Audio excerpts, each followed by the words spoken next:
kudos to all those wearing pink today. Who's here? Yay, yay. Chief of Police, is that pink? All right, good stuff. Sorry to be so blindingly pink up here, but it's all for the purpose of the budget and supporting Anti-Bullying Day today. Rosy outlook. Rosy outlook. Yeah, thank you, Elaine. Okay, so we'll get started. I just want to highlight that Councillor Hollingsworth is on his way. He works until 2:30 and is rushing over here as we speak. Roll call, Madam Clerk.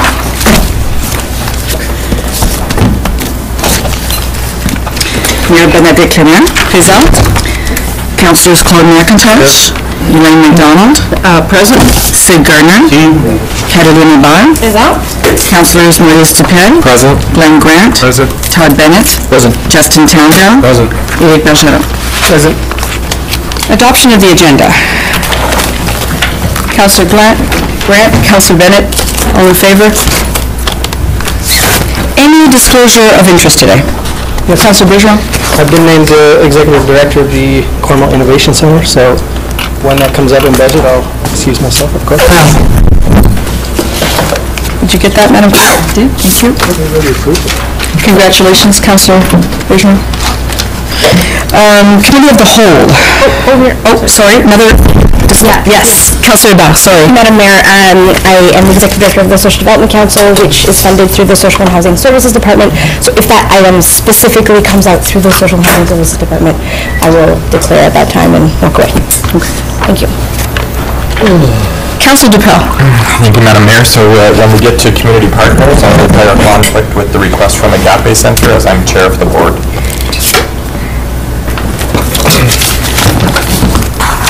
Councillor Gardner. Yeah, sitting on the Hallsville Theatre board, I'd like a clarification as to whether or not I should stay out of that discussion, being that I don't receive any funds from sitting on that board.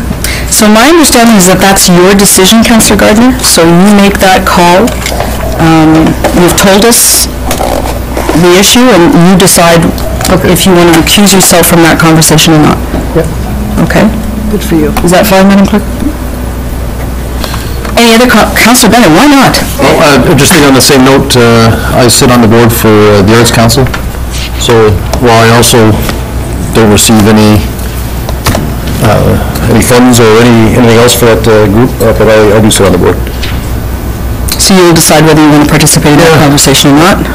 I also sit on that same board. Okay, so it's your Arts Council and Hallsville Theatre, right? Okay. It was a raise and region, you might do. All good? All right. Committee of the Whole. I will need a motion for that. Councillor Elaine McDonald, Councillor Sid Gardner, all in favor?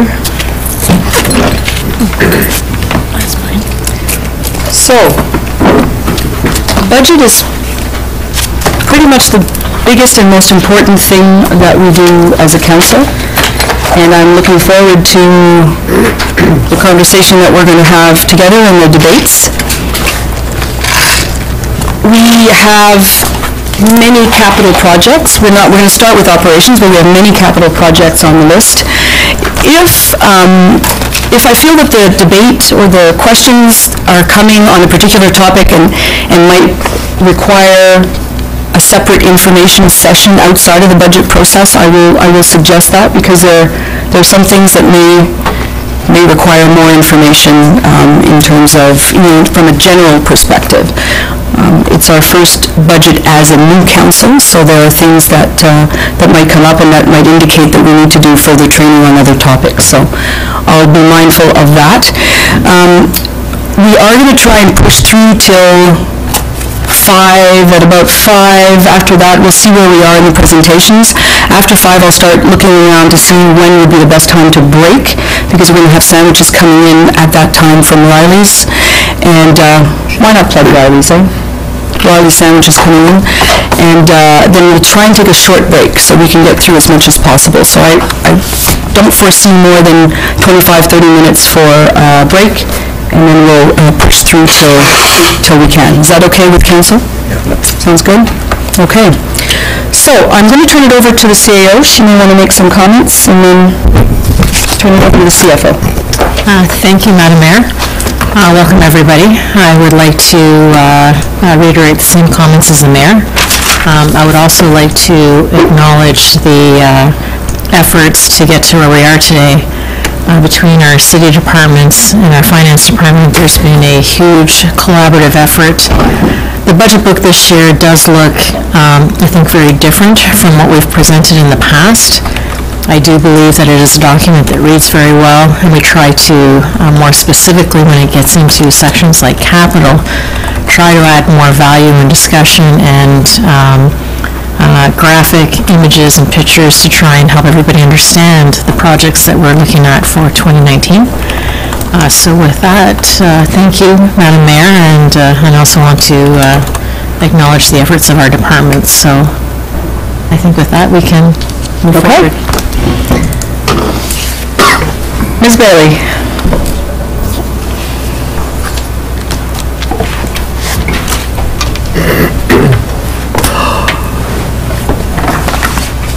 You're a big part of this week.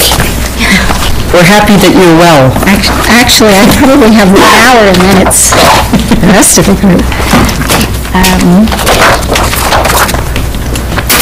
Good afternoon.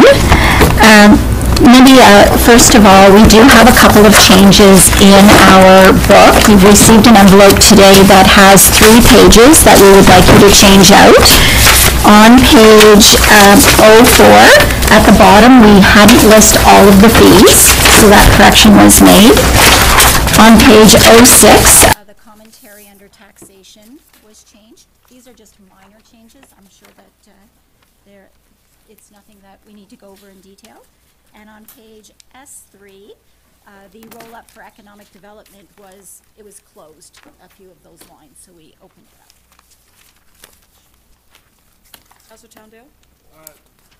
Yeah, through you, Madam Mayor. So, just curious, Ms. Bailey, so were those corrections made electronically as well? They were made actually last week electronically. Okay, perfect.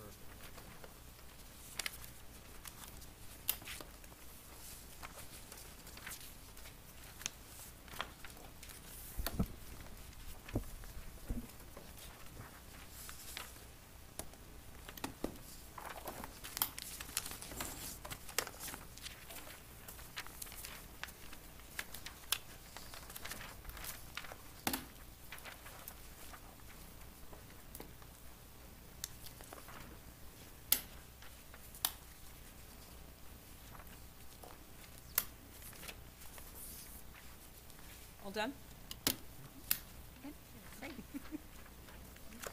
So as the mayor and the CAO indicated, over the next few days, we are going to be presenting the operating and capital budgets for 2019. The budget has been prepared with departments and with overview from the CAO and the senior team. The development of the city's budget is based on several plans. They include the asset management plans, long-term financial plan, our development charges study, and several departmental plans. So budget highlights. The document has been prepared with a tax levy of $73,359,017, an increase of just under $2.2 million, 3.09% compared to 2018. Included in the 2019 submission is $425,000 of growth. This is new assessment or new taxes added to the 2019 tax roll. The overall operating budget funded from the tax base has increased by 3.03%, $2.1 million. This does include debt charges for capital projects and net contributions to reserves. The capital budget for all city departments funded by the tax base has increased by just over $87,000 from 2018. The average municipal taxes for residential home valued at $169,932 is an increase, or is valued at $2,484 compared to 2018. That's $71.45 increase, or 2.96%. That's using the city's roll of 14,633 residential properties to calculate that average. Counselor Mack? The increase, that doesn't include the education tax, does it? It does not. This is municipal What would taxes be the only. average, what, $200, $300? For the education taxes, we haven't heard yet whether there'll be a change. We haven't seen a change lately, but the residential taxes for education are about 170. Oh, so, okay. So throughout this presentation, we're going to be comparing the 2019 budget submission with the city's long-term financial plan. We'll also be comparing it to the 2018 budget. It's the variances between the 2018 budget and the 2019 submission that will affect the change in the general taxation. Just so that we're clear, when we're looking at variances to the long-term financial plan, that's forecasting and planning. But it's the variances to the 18 budget that represents change. The operating budget provides resources, of course, for day-to-day costs and delivery of municipal services and programs. The following slides will provide further detail on our operating budget, but in summary, revenue is flat when compared to 2018, just an increase of $132,677 or 0.013%. The total expenditures, we have an increase of 1.16%, $1.9 million, and overall the operating budget for taxation has increased 3.03%, $2.1 million. Counselor Towndale? Thank you, Madam Mayor. Through you, Ms. Bailey, a question here on the growth. I know it's referenced further in the presentation, but we see growth listed here for 2019 at 425,000 at 100% and over 2018. So does that mean we didn't see any growth in 2018 or previous budgets leading up to that, essentially, for the assessment? No. It's a good question. What we do is the 425,000 that you see is actually the growth from 2018 added to the 2019 roll. We have included 400,000 in the budget for supplementary taxation.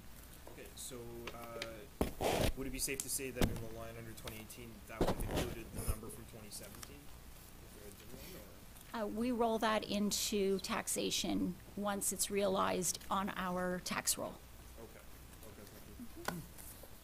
Counselor Mack? The salaries and benefits, that includes police? I'm sorry? The salaries and benefits, Does that include? police department?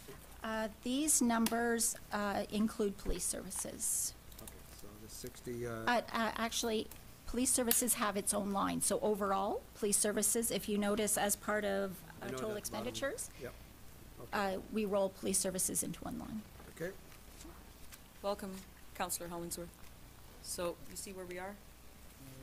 Yeah, you got it. Yeah. Okay. Thank you. So we'll speak to operating revenue first. Overall revenue is flat in 2019 when compared to 2018. You'll see along the right side of the screen the changes. We have, as discussed, 425,000 of growth added to the roll in 19 represented or from 2018. Provincial and federal funding, we've seen a decrease of just over $1 million. And it's mostly related to programming and social and housing services. We have had increases in Ministry of Health funding, though, from the Glen Sturton Lodge and paramedic services. We also have additional revenue that the Glen Sturton Lodge will receive for funding for nursing.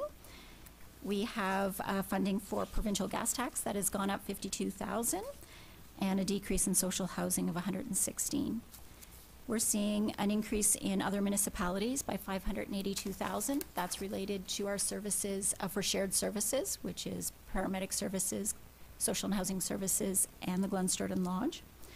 User fees, we are seeing an increase in investment income, and that's included in the budget for 2019 because of better interest rates. The municipal accommodation tax was in the 2018 budget for only partial year, so we'll see an increase in revenue for that revenue. Preferred accommodation at the Glunsturton Lodge, building permits and parking fees. I think it's important to note, though, that with our user fees, we do have, you'll notice it on the page that we replaced, the user fees in the budget that are proposed are planned, but they come to council through another process to get approved. So the fees that you saw for paramedic services, transit services, waste management, building services, parking enforcement, recreation, they will come to council through a bylaw. But we have included that in the budget to understand that we increase our fees based on regular operations. Something like building services and the permit fee review that we're going through won't come as part of that one bylaw, but a report to council and a separate bylaw. Councillor Grant? Thank you, Madam Mayor. The parking meters, is that the revenue generated from parking meters, or is this only from the fines? Parking meters and violations, it's both. It's a combination. Right. Councillor Hollingsworth? One quick question with regards to user fees. Did I understand you kind of came in on the fly here? There will be a report to council at some point saying this is what we recommend. Is that how that works? Right, so after the budget process, the clerk's office brings a bylaw to council with a list of fees and charges for Right. services, and that'll be approved by council. So if council was not to approve those fees and said, no, we just want status quo, that potentially is going to impact our bottom line, perhaps marginally, but impact our percent increase, whatever we decide upon. Is that Marginally. making okay, fair enough. Thank you, Your Worship. Internal revenue, the city has, this is a recovery for WSIB through the HR department. We're seeing increased WSIB costs in the city, and that's a flow through from HR. A decrease in city equipment rental, that's related to the recreation department. They are going to contract their grass cutting, so the municipal works department will not see revenue from equipment rental from the recreation department, and a decrease again in social and housing services for programming. Operating expenditures. So overall, in operating expenditures, we see an increase of 1.16% or $1.9 million. Salary and benefits have increased by 3.375%, $2 million. That's related to contractual obligations the city has. That is about $1.2 million.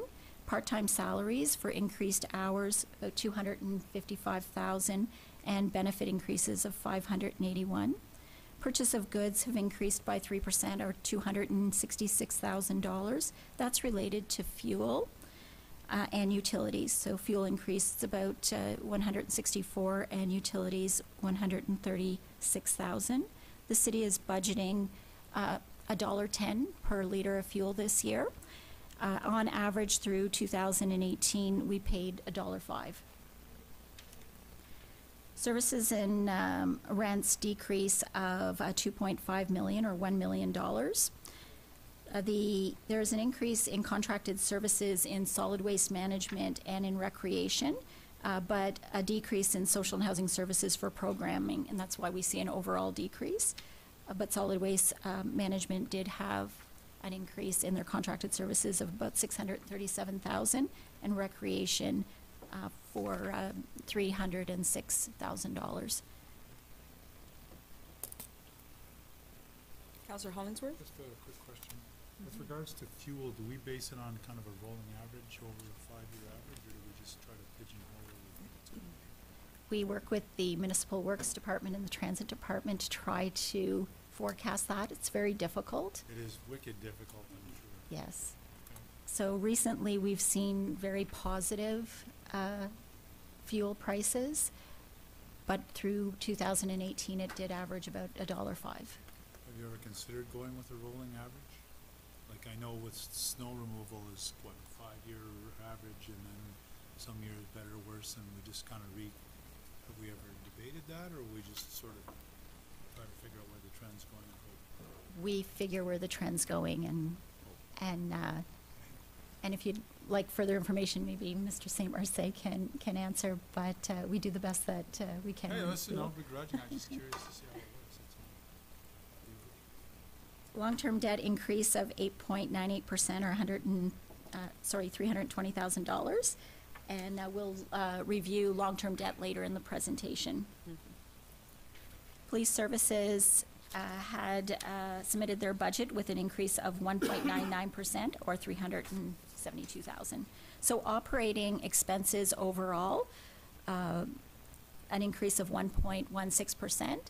That I think is very much in line or very close to under cost of living for the city. In the next chart, we presented our staffing complement changes. If you take a look to the right, you see the net change. So each year as part of the budget process, the city does review with the departments through our salary planning exercise based on service levels, new and canceled programs or retirements, what our staffing complement would look like the next budget year. The net change from 2018 to 19 is seen here on the right, and it's really part-time hours that have been increased across two areas of the corporation. The Glenstardon Lodge has increased their part-time hours to support the increase in acuity levels that they're seeing, and paramedic services to staff for full-time absenteeism related to long-term disability or WSIB. Councillor Gardner? Question on the part-time hours, are they paid full benefits also, part-time workers? I would appreciate that Mr. Clark would answer that. It depends on the local, but I think it's a percentage thereof, a benefit in lieu. Mr. Clark? That would be accurate.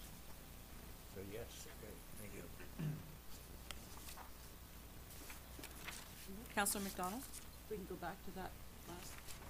So I see a reduction in the clerk's department and the finance department and social support services as well. And also in paramedic services. Are we reducing staff? So we are reducing part-time hours in recreation services. In other areas, what we're doing, it's based on what's happening in 2019. We're not laying off any full-time individuals. There is a vacancy or in the clerk's department for the messenger. That's being managed through an accommodation. So that service continues for the city or internally for the city. The next reduction is for elections, those part-time hours. It was an election year last year. You're satisfied that we're not reducing staff and therefore reducing services. We're simply... Right. This is the framework for 2019. There's not a reduction in full-time hours or full-time staff. Okay. And is there a reduction in part-time? Or I thought it was there is an increase in part-time hours at the Glenstardon Lodge and at paramedic services, but a decrease at recreation services for grass cutting. So overall, we're not replacing full-time staff with part-time staff? This is simply... No. Okay. We're not. Thank you. Now we'll move on to our capital. This chart compares both the long-term financial plan and the 2018 budget to the 2019 budget submission. And so first, we'll compare the long-term financial plan and the 2019 budget submission.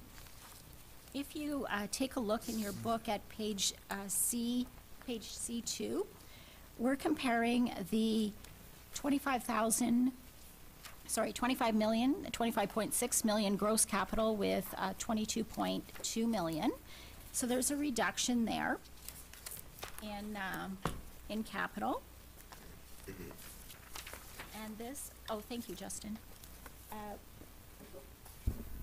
There's a reduction in gross capital of 3.3 million. So if you take a look on the right, it lets you know what we're doing in the 2019 budget and what we're not doing compared to the long-term financial plan.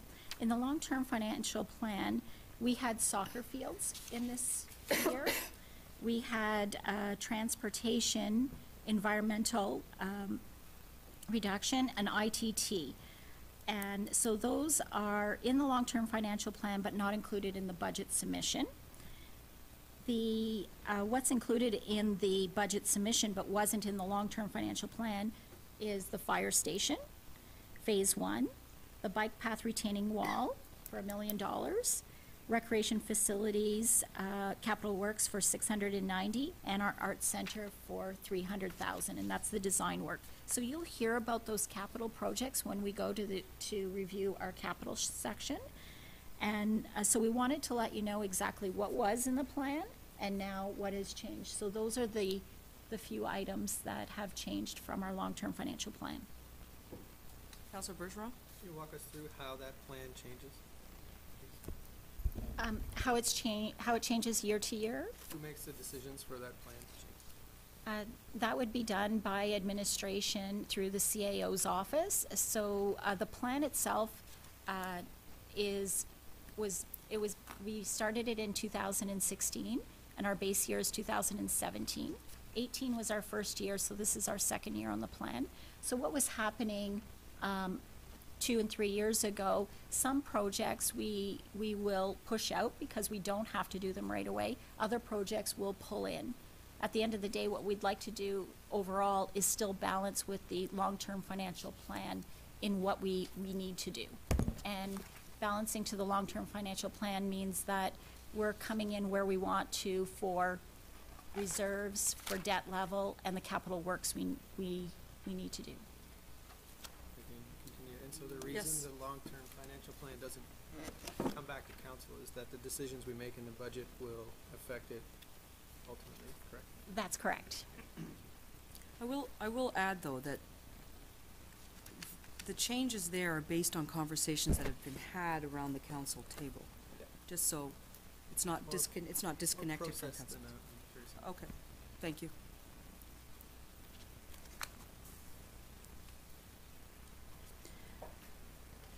Okay, the second chart, if we move to the chart on the bottom of the screen, you'll see that the budget for 2000, or the budget submission for 2019 compared to 18 is pretty flat for funding from the tax base. But gross capital in 18 was just over $17 million, and in 19 it's 22.2. So it's important to note that year to year, capital changes dramatically, or the cost of capital and the projects that need to be done. And that's why it's important for the city to have reserves or enough room in their debt limit in order to be able to pull from those revenue sources in the years that capital is higher than in the years that our capital is lower. So basically for 2019, capital is flat to the tax base. But we are doing the capital based on the long-term financial plan that you've seen above, like those minor variations. We're doing what we need to do. And we have the revenue sources to do that.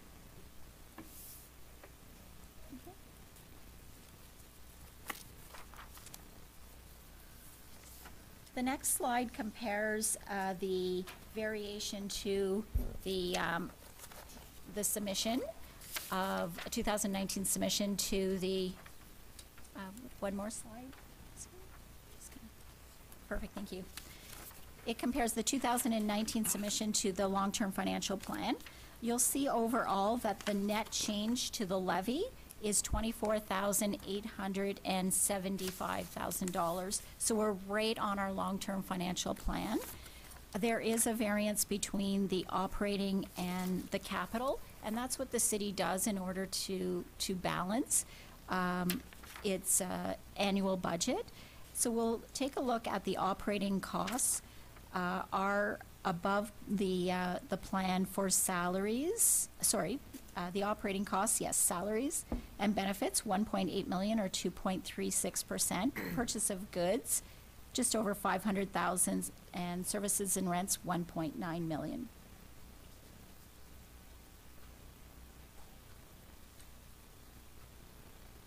Number two, the debt payments, the second item, there's a decrease in debt payments, 766,000 or 14.97%. This, what we're seeing is that the city is not borrowing as quickly as the long-term financial plan indicated that we would. Reserves, there's an increase in reserves of $510,000. This is related to two initiatives in the CIP program, where we're trying to establish a brownfields reserve at $2 million, so we're contributing $400,000 a year, and also the capital contribution that we're making to the Heart of the City Reserve. Capital decrease of 4.1 million was illustrated on the previous slide. Councillor Gardner? Yeah, I keep waiting to see what our debt is. Yes, that is coming. Okay, thank you. The city approved its long-term financial plan in 2017. 2017 is the base year of the plan, starting in 2018 through 2027. For this analysis that you see before you, we took the 2019 budget submission and aligned it with the long-term financial plan for the years 2020, 21, and 2022. And we believe that we can meet that criteria that you see as far as the change in the operating budget, the capital budget, and the net overall to the levy. There is one thing that we're going to watch in 2020. It looks like our capital contribution would be a little bit lower than what was planned. But we'd like council to note that the plan did not include development charges, and that's a revenue source, a new revenue source for the city.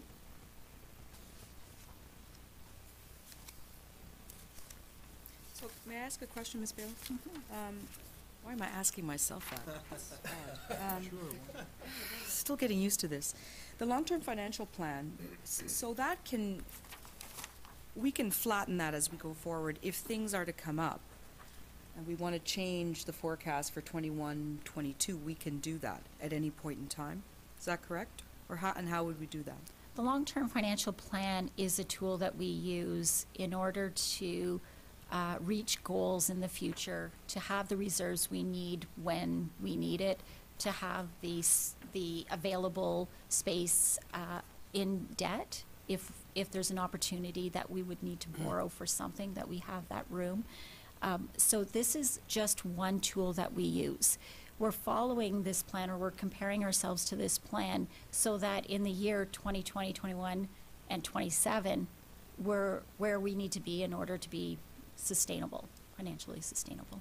So as we track that, then we keep track of our variances, and we try to, if in 1 year we don't meet that, the goal is to look further down the road. Correct. To try and catch up. And that's exactly what happened in 2028.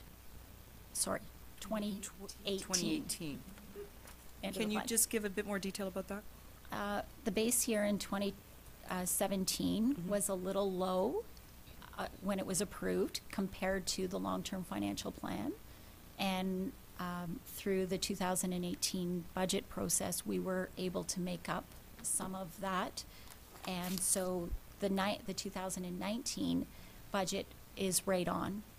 And so in that 1 year in 2018, we made up for a budget in 17 that was a little lower. I'm not sure if you recall, but in 17, our tax base dollars were lower in 17 than they were in 16. Right. Okay. Councillor Bennett and then Councillor Hollingsworth. I may be mistaken, but last year in the process, in the 4-year guesstimate, I guess, of the levy change, I thought this year was supposed to be higher. Yeah, like around Yes. 5-6%. Close to 5. We did not have development charges, and once you add development charges to our budget, that's $2.2 million, a new revenue source for the city in the 2019 budget. Thank you. That was a tough file, Councillor Bennett. Just saying. Councillor Hollingsworth. So, if I understand it correctly, if council this year decided, just hypothetically, I don't think it'll happen, council said, okay, we want 0 increase this year and we want to maintain, does that mean we would be looking at 7% the following year then, based on that financial plan in order to try to Unless you decide, change our level of service? right, your goals. Your level of service and your goals, that's what it would mean. It'll stay the same. If we did 0 this year, we want everything to stay the same next year and the year after. So if it's 0 this year, then it's 7 next year. If it was 0 next year, this year and next year would be 11 or thereabouts, or 12, somewhere in that range. Everything stays the same. Just so I can clarify, Your Worship. If Ms. you... Bailey, be careful how you answer. Yes. Well, you know, in fairness, Your Worship, through you, the media here, people will ask questions. I'd like to know what I'm talking about. It's a fair question. So if council decides on a 0% increase for 2019, Yep, we'll need to start talking about service levels. absolutely. I kind of figured as much, but I just wanted to make sure I knew what I was talking about. Thank you. Councillor McIntosh? Looking at the debt payment, that's servicing our debt, right? So that's- Yes. Okay. So we got 2019, and then it doubles by 2022. What? That That's we... a forecast.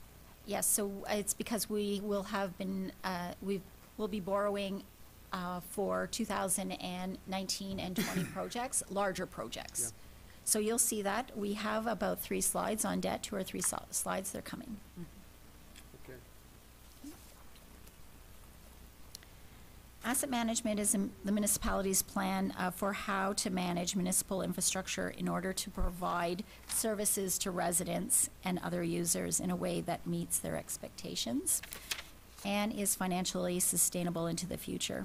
So this chart shows the value at 2016 of the city's assets, excluding water and wastewater, as outlined in the city's asset management plan. At that time, the city had an estimated backlog of about $44 million. The city has continued to follow the asset management plan, and that's through our 10-year capital plan to address this backlog. As noted on page C5 of our budget book, in January 1st, 2019, the Ontario Regulation 58817 came into effect. The requirements for a strategic asset management planning, they need to be adopted by council, and that means our first requirement is to have a strategic asset management policy by July 1st of this year, so that will be coming to council. By July 1st, 2021, we'll have to have a strategic asset management developed for core assets. The city's core assets are our linear infrastructure, and so that would be roads, water mains, sewer pipes, bridges, and culverts. By 2 years after that, that strategic asset management plan will include all assets. So that's the road we are on for asset management planning with the province.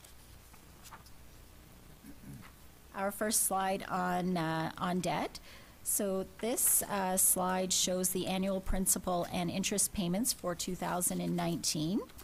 We've anticipated to borrow $12.3 million in 2019. This would be for the 2018 projects that we haven't borrowed for yet, and some of the 2019 projects that would have incurred costs in that year. To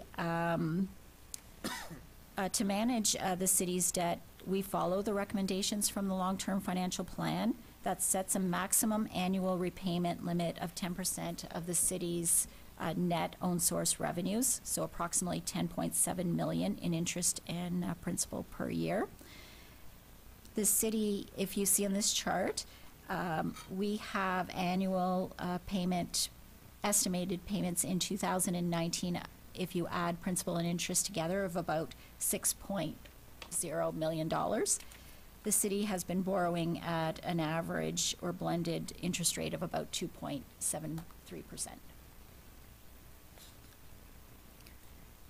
Councillor McIntosh? Don't make that face. I'm going to always turn to you when you make that face. I look at police services. vehicle and sick benefits, you borrow money for sick benefits. Is that the famous buyout that, We borrowed money for Buyout sick the time? sick bank, yes. Maybe if I can bring to your attention, along the right, you'll see how these principal and interest payments are funded. So the top part, it's funded by tax base. Then for transit services, it's a combination of provincial gas tax funding and tax base. For paramedic services, 50% of it is funded by the Ministry of Health, 30% by the county, and 20% by the city. The Benson Center, we fund most of it by the Progress Fund. The library, their capital is funded by the city's building reserve.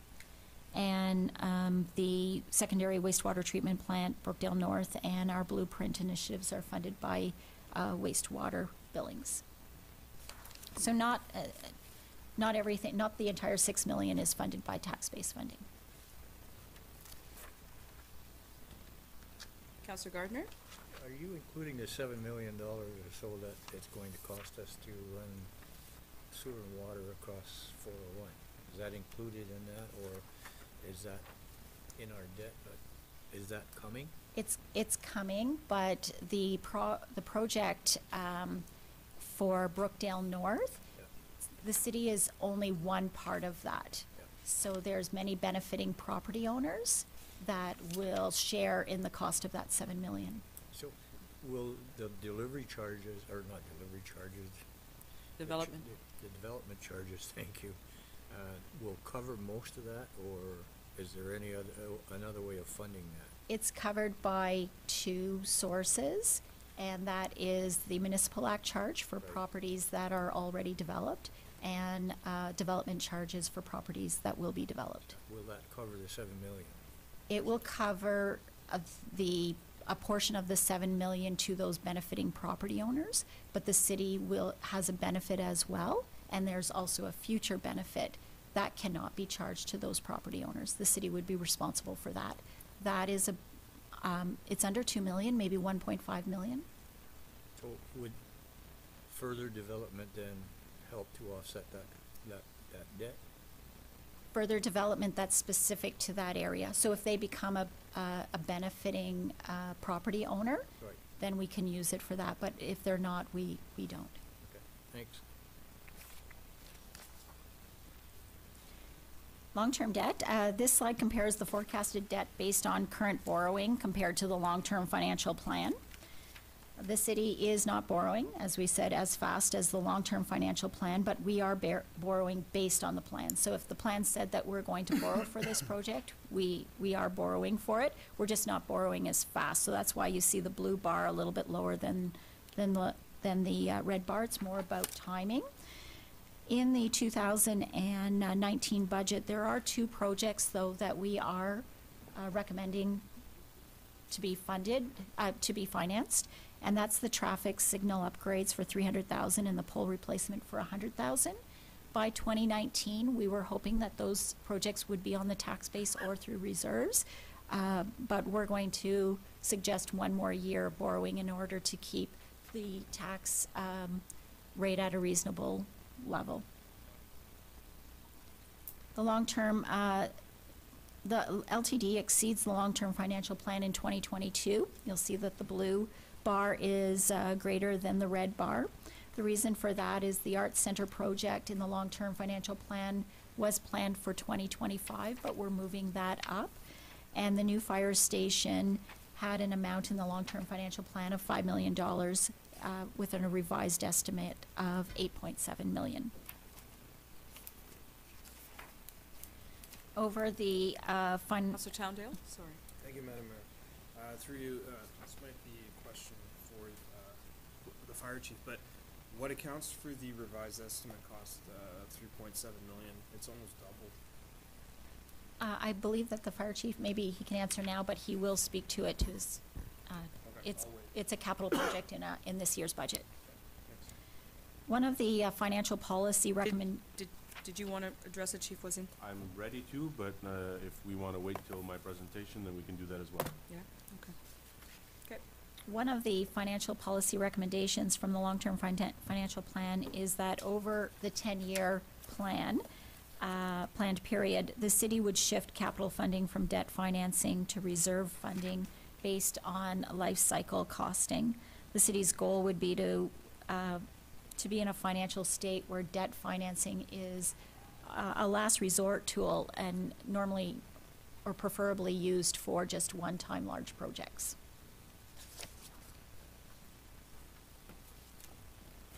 This slide compares the contributions to and from reserves from 2018 to 2019. We see a net increase of $259,000 or 5.5%. On the right, you'll see the variances. The city did set up 2 new reserves in 2018. The Development Charges Reserve Fund. The city will be utilizing $2.2 million in development charges revenue in the 2019 capital submission. We've also set up the Waterfront Development Reserve Fund. The city set up or set aside $240,000 in this reserve fund.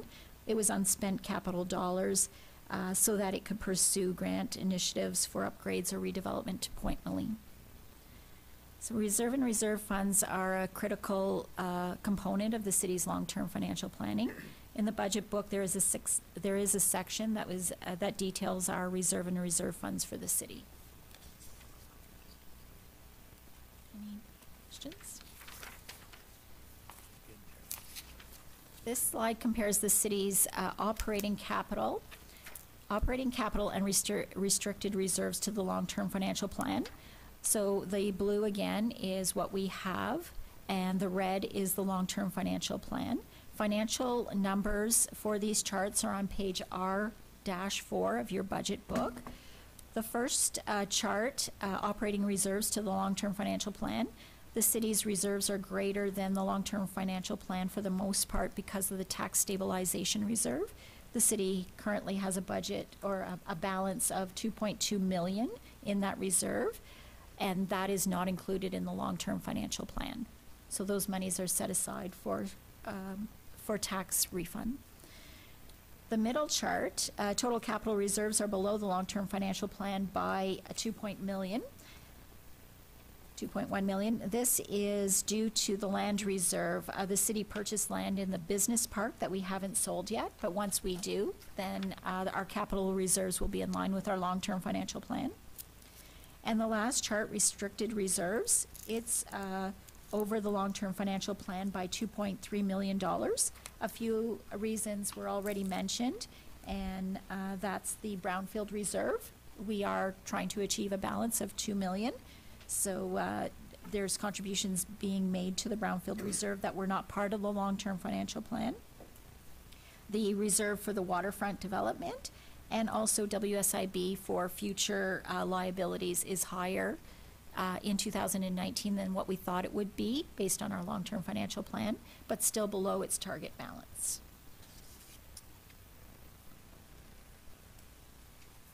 Questions on reserves? The last couple. Just want to ask, most cities have long-term financial plans, or is this something I didn't participate in? I would say most cities have long-term financial plans.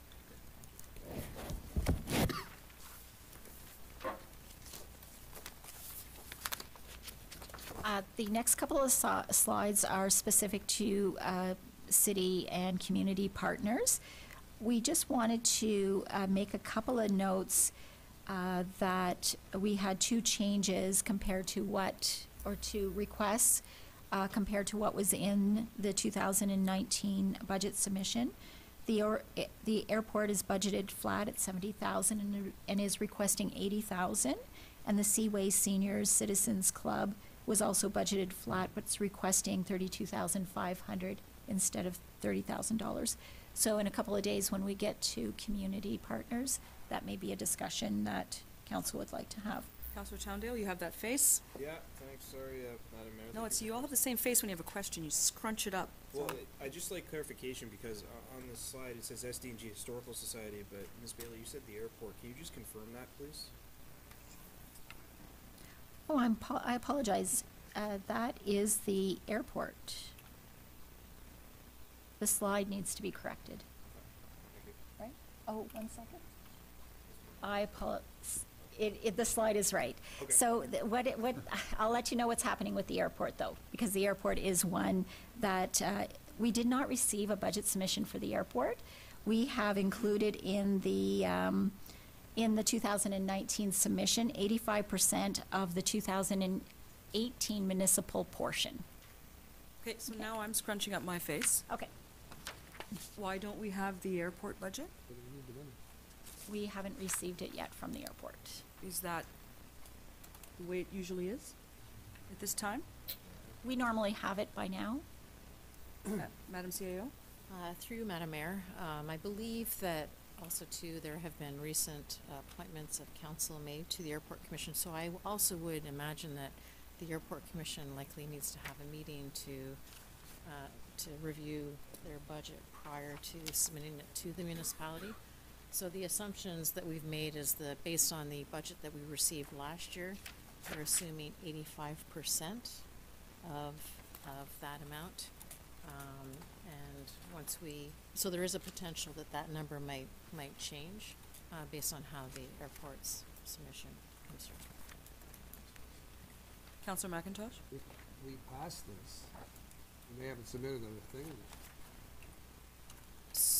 So if you pass it, what we would do is, depending on how their budget came forward, we would bring that forward to council. So if their budget is submitted and it's less than that, we'll pay, like, we're recommending 85%. What if they're higher? Pardon? What if they ask for more? We've already said. So if they asked for more, we would bring that back to council through a regular report at a council meeting, and we would let council know how we would manage that variance. I'd like, though, to offer comments. I don't believe at this point in time that the budget is necessarily going to come in higher. There might be an opportunity, perhaps it might be a little bit more favorable. I think that, just without getting into the discussion too far, I think that this year is an opportunity for the Airport Commission between Cornwall Council and South Glengarry Council to take a look at what the longer-term plan is for the airport. So I'm not aware of any capital requirements for the airport for 2019, but maybe based on a year of reviewing what the long-term strategy might be for the airport, then there might be something different in 2020. So I'm going to assume that South Glengarry, they are in the same position we are. They do not know what their contribution is going to be. And they had their meeting, I believe, this week. So the one comment that I would relay to council for consideration, so if South Glengarry, if they cap their funding at $10,000, then council might want to think about capping your municipal contribution to an equivalent of 85%. So if that $10,000 is their 15%, then the city might want to fund 85% in comparison to that $10,000. It's just that this file has been a mess for so long.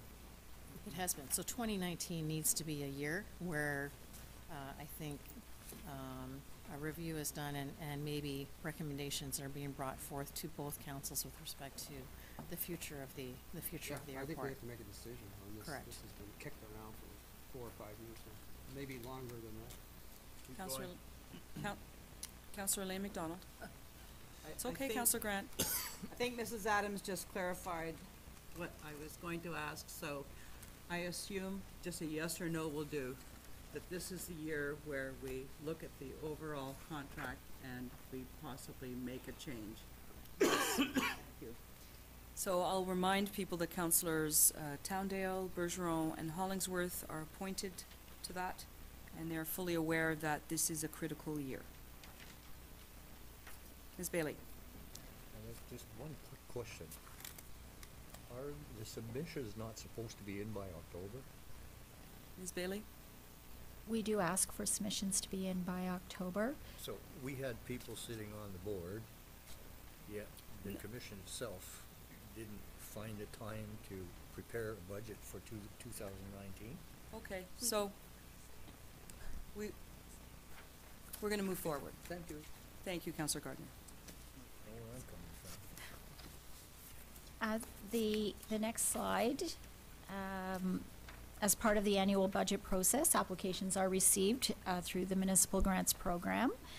And we wanted to make note that in the 2019 budget book, there is $56,000 in that envelope, and the requests for 2019 are $122,830.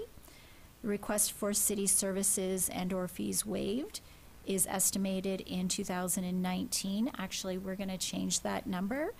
We had an application pulled, Cornfest Block Party, so the requests are changed to $80,300. And so as we move forward in budget deliberations, we'll take a look at community partners.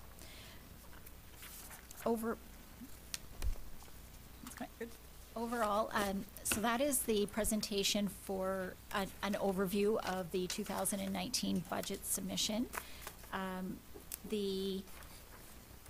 What we're seeing is that, or what we tried to achieve, is a reasonable tax increase for our property owners, understanding that the city does have over $600 million in capital that's under our care and control, that we have reserves that we need to ensure are at a balance that will ensure financial sustainability moving into the future, and that our debt is at a level that isn't concerning.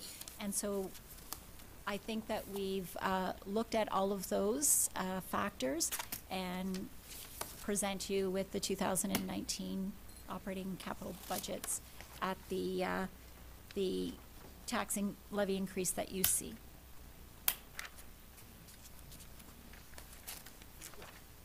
Council? Further questions? I almost feel like we need to applaud. It's such a big undertaking. So we do have a lot of capital projects to go through, so thank you very much, because I had sort of promised that I would try to keep it to an hour. So we are on schedule, and so I would invite John and his, and Michael, to start capital if we're ready. Thank you, Ms. Bailey.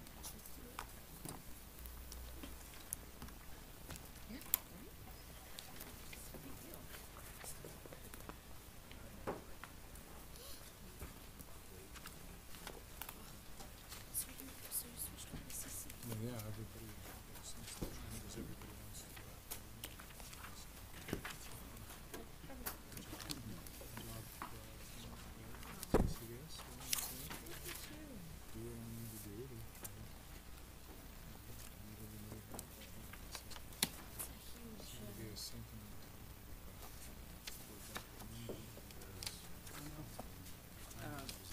It's going to be public.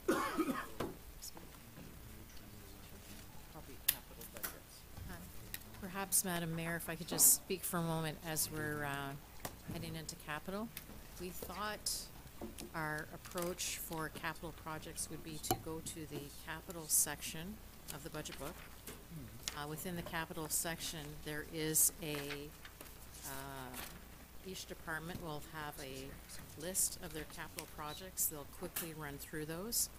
There is also a 10-year capital forecast for projects within those areas.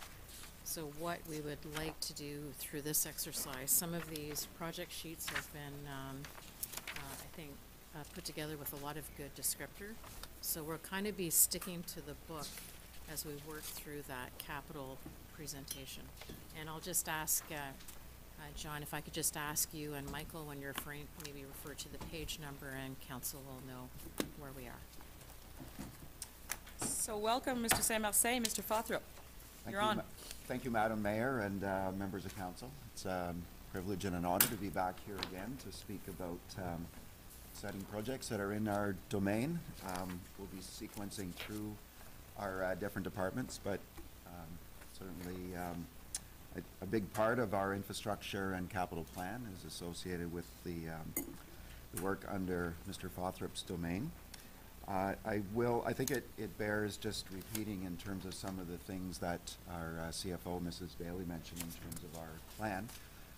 When we were here about 3 months ago, thereabouts, we had our water and wastewater budget, which was dealing with our linear assets, underground assets, and I think at the time we talked about the fact that we look at both a bottom-down and a top-up approach when it comes to planning our infrastructure projects.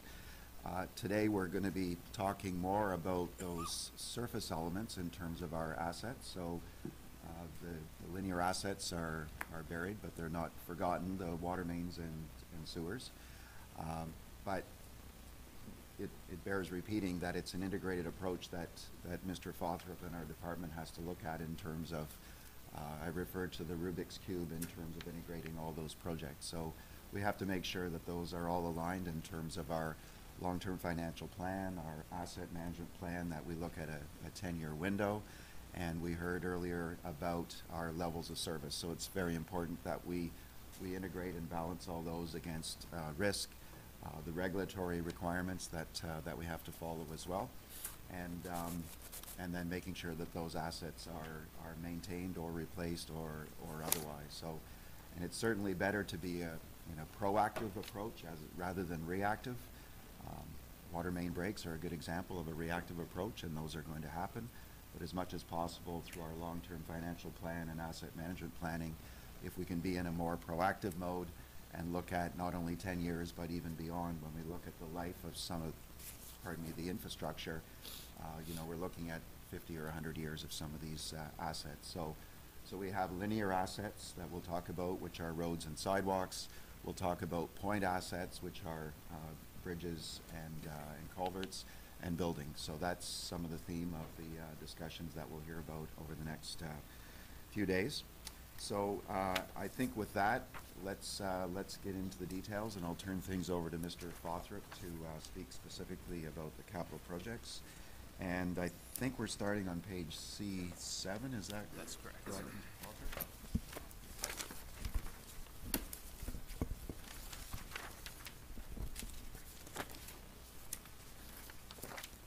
Good afternoon, Council. Our first capital project is our annual asphalt resurfacing program on various city streets. The asphalt paving program reflects the needs which have been established in accordance with the city's pavement management system. In addition to those established needs, this program reflects our continued efforts to improve the road network throughout the city, integrated with our overall strategy for lineal infrastructure improvements.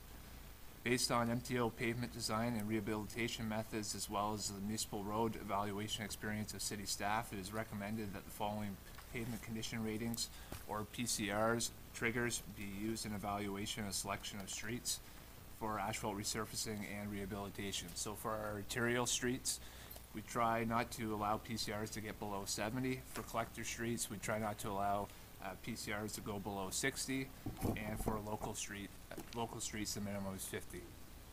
Traffic volumes and posted speed limits are also important factors in consideration for pavement rehabilitation. In addition, comments and recommendations from municipal works maintenance personnel, buried infrastructure, as well as public sentiment must also be considered and factored into the decision-making for pavement renewal. One of the major projects for this year in the 2019 budget will be Boundary Road from Montreal Road to Marlowe Avenue, as you can see on the project map shown on the screen above. Councillor McDonald? Thank you. I don't want a detailed explanation, but just a quick definition. What makes a road an arterial road? What makes it a collector road? What makes it a local road? And is there any other category of road in the city? Through you, Madam Mayor, it's mainly to do with the vehicle count, so the traffic on the roadway. Oh. Okay. Councillor Ibarra, and then Councillor Bergeron. Thank you, Madam Mayor. The Boundary Road project, remind me, is that going to include bicycle lanes as well? Or was that another part of Boundary Road? Through you, Madam Mayor, it will include bicycle lanes. So there's existing bicycle lanes on Boundary Road from about where the Grays Creek entrance is on Boundary Road north up to Marlowe Avenue, 2nd Street. So those will be resurfaced and repaved, as well as we get further on through the active transportation component of the budget presentation. We will be adding an off-road / bike lanes as well to Boundary Road south of the Grays Creek driveway or entrance, south to Montreal Road and connecting back to the recreational bike path. Councillor Bergeron and then Councillor Grant. Thank you. So to that point, that's a separate project though, correct? 'Cause it's Through you, Madam Mayor, what's not, the separate component is the bike path that's not there right now. What's included in this budget would be replacement of the existing bike path. And is any of this section of boundary shared with South Glengarry? Through you, Madam Mayor, no, it is not. It is all within the city's purview and responsibility. Councillor Grant? Thank you, Madam Mayor. Does the winter damage change your priorities as far as these streets go? Through you, Madam Mayor, it does in a way. It wouldn't impact necessarily the streets we have shown on the project list, but it would directly impact the PCR. So, as you can note, there's been many freeze-thaw cycles, which have a great impact on our roads. So those can drastically change our PCR. So basically, a project that maybe say halfway down our list now moves much higher. Is, on a secondary question, is Riverdale North on your list? Through you, Madam Mayor, Riverdale North is absolutely on our list for asphalt resurfacing in the coming years. In the coming years or this year? Through you, Madam Mayor, not this year, in the coming years. Because it's in terrible shape. I've got numerous calls from, and a lot has to do with the construction company that's currently, and I think they should be on liable for part of those costs. Sorry, through you, Madam Mayor, yes, we are aware of the road condition in that area. It's the asphalt itself is actually nearing the end of its lifespan, like just based on the number of years it's been in service as well. So it would be very close to being resurfaced on our capital plan. Thank you. Mr. Fothrop, I know you write public sentiment may be a factor, right? So you always have a priority list, but I suppose if people come forward with a petition, that might change the priority list. Is that correct? Through you, Madam Mayor, absolutely. So if we get a lot of public complaints about a certain area, it forces us to look into it, I guess, a little bit more closely. And mind you, we would always consider what the PCR and where it is in our, I guess, in our 10-year capital plan where we see it being done. But we absolutely consider public sentiment in our capital plan. Merci. So now, Councillor Bergeron? Yep, sorry. So at the top of this page here, you have the formula component and a tax base. Are those two things tied together? Through you, Madam Mayor, sorry, I should have explained that. So the project is the total budget is $3 million. Federal gas tax component will be $2.14 million. The OSIF formula component we have allocated to asphalt resurfacing this year. So this is something we receive from the province on an annual basis. And then the tax-based component is the municipal taxes. Sorry, I get that part. What I mean to ask is the amount calculated in that formula tied to the necessity of having the taxpayer funds there? Through you, Madam Mayor, not exactly for this one. In many other funding formulas it is, where they require a municipal component, but this one is more, the OSIF formula component is more based off of, they take a look at what your overall city assets are, and then they also take into consideration what the current economic state is, I guess, in the city, and it's a formula that produces the amount we get allocated every year.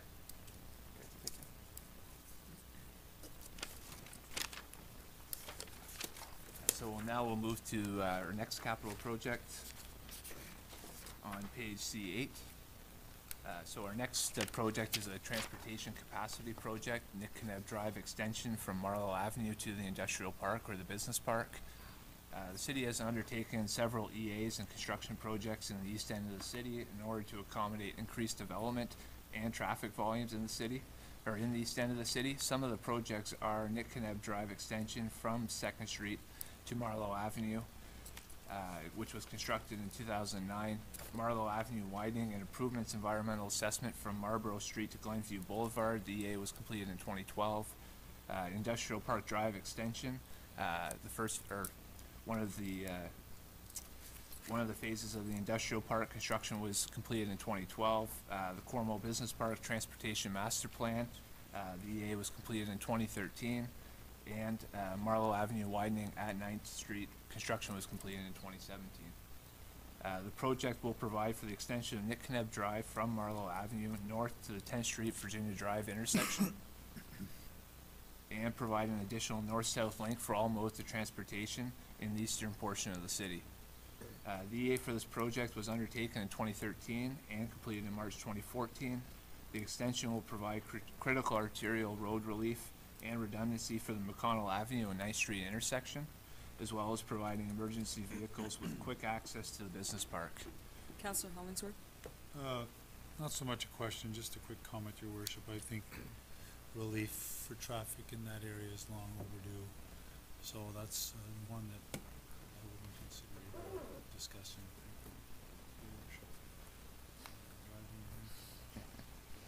The traffic warrants on Marlowe Avenue and McConnell Ave. Sorry, sorry. Councillor Lane? I recall Mrs. Bailey mentioned something about land for sale in the business park that hadn't been sold, but we anticipated being sold. I imagine this roadway would maybe affect greater sales in there? Are we hoping that would? Mr. Boileau? Yeah, well, in fact, the property was sold and then was repurchased. I would say yes, that linkages of that site to both Marlowe Avenue and the interchange of Highway 401 would improve its saleability. Excellent. The traffic warrants on Marlowe Avenue and McConnell Avenue have identified this as a key link. The project is also a key link to the business park as well. It should be noted that the extension of Nick Kneb Drive to 10th Street / Virginia Drive is required prior to the next phases of Marlowe Avenue being completed. In 2016-17, Marlowe Avenue from Marlborough Street to Alice Street was reconstructed. The reconstruction of Marlowe Avenue was to continue easterly as per the EA. However, the extension of Nick Kneb Drive must be completed in order to provide a suitable traffic detour during construction. In 2018, the city budgeted $600,000 of a $2.4 million project. The $600,000 previously budgeted was to serve as the municipal component of a federal provincial funding program should an opportunity become available. As no suitable funding program became available, the city is budgeting the remaining $1.8 million in 2019. Is it in the official plan that Nick Kneb go down to Montreal Road? Is that also part of the long-term plan? Through you, Madam Mayor, yes, that's the plan. Okay, thank you. Just as a further note, that will be driven by development. So with the Belfort Estate subdivision and the former Corridors property, Right. that's really going to drive that project. Okay, thank you.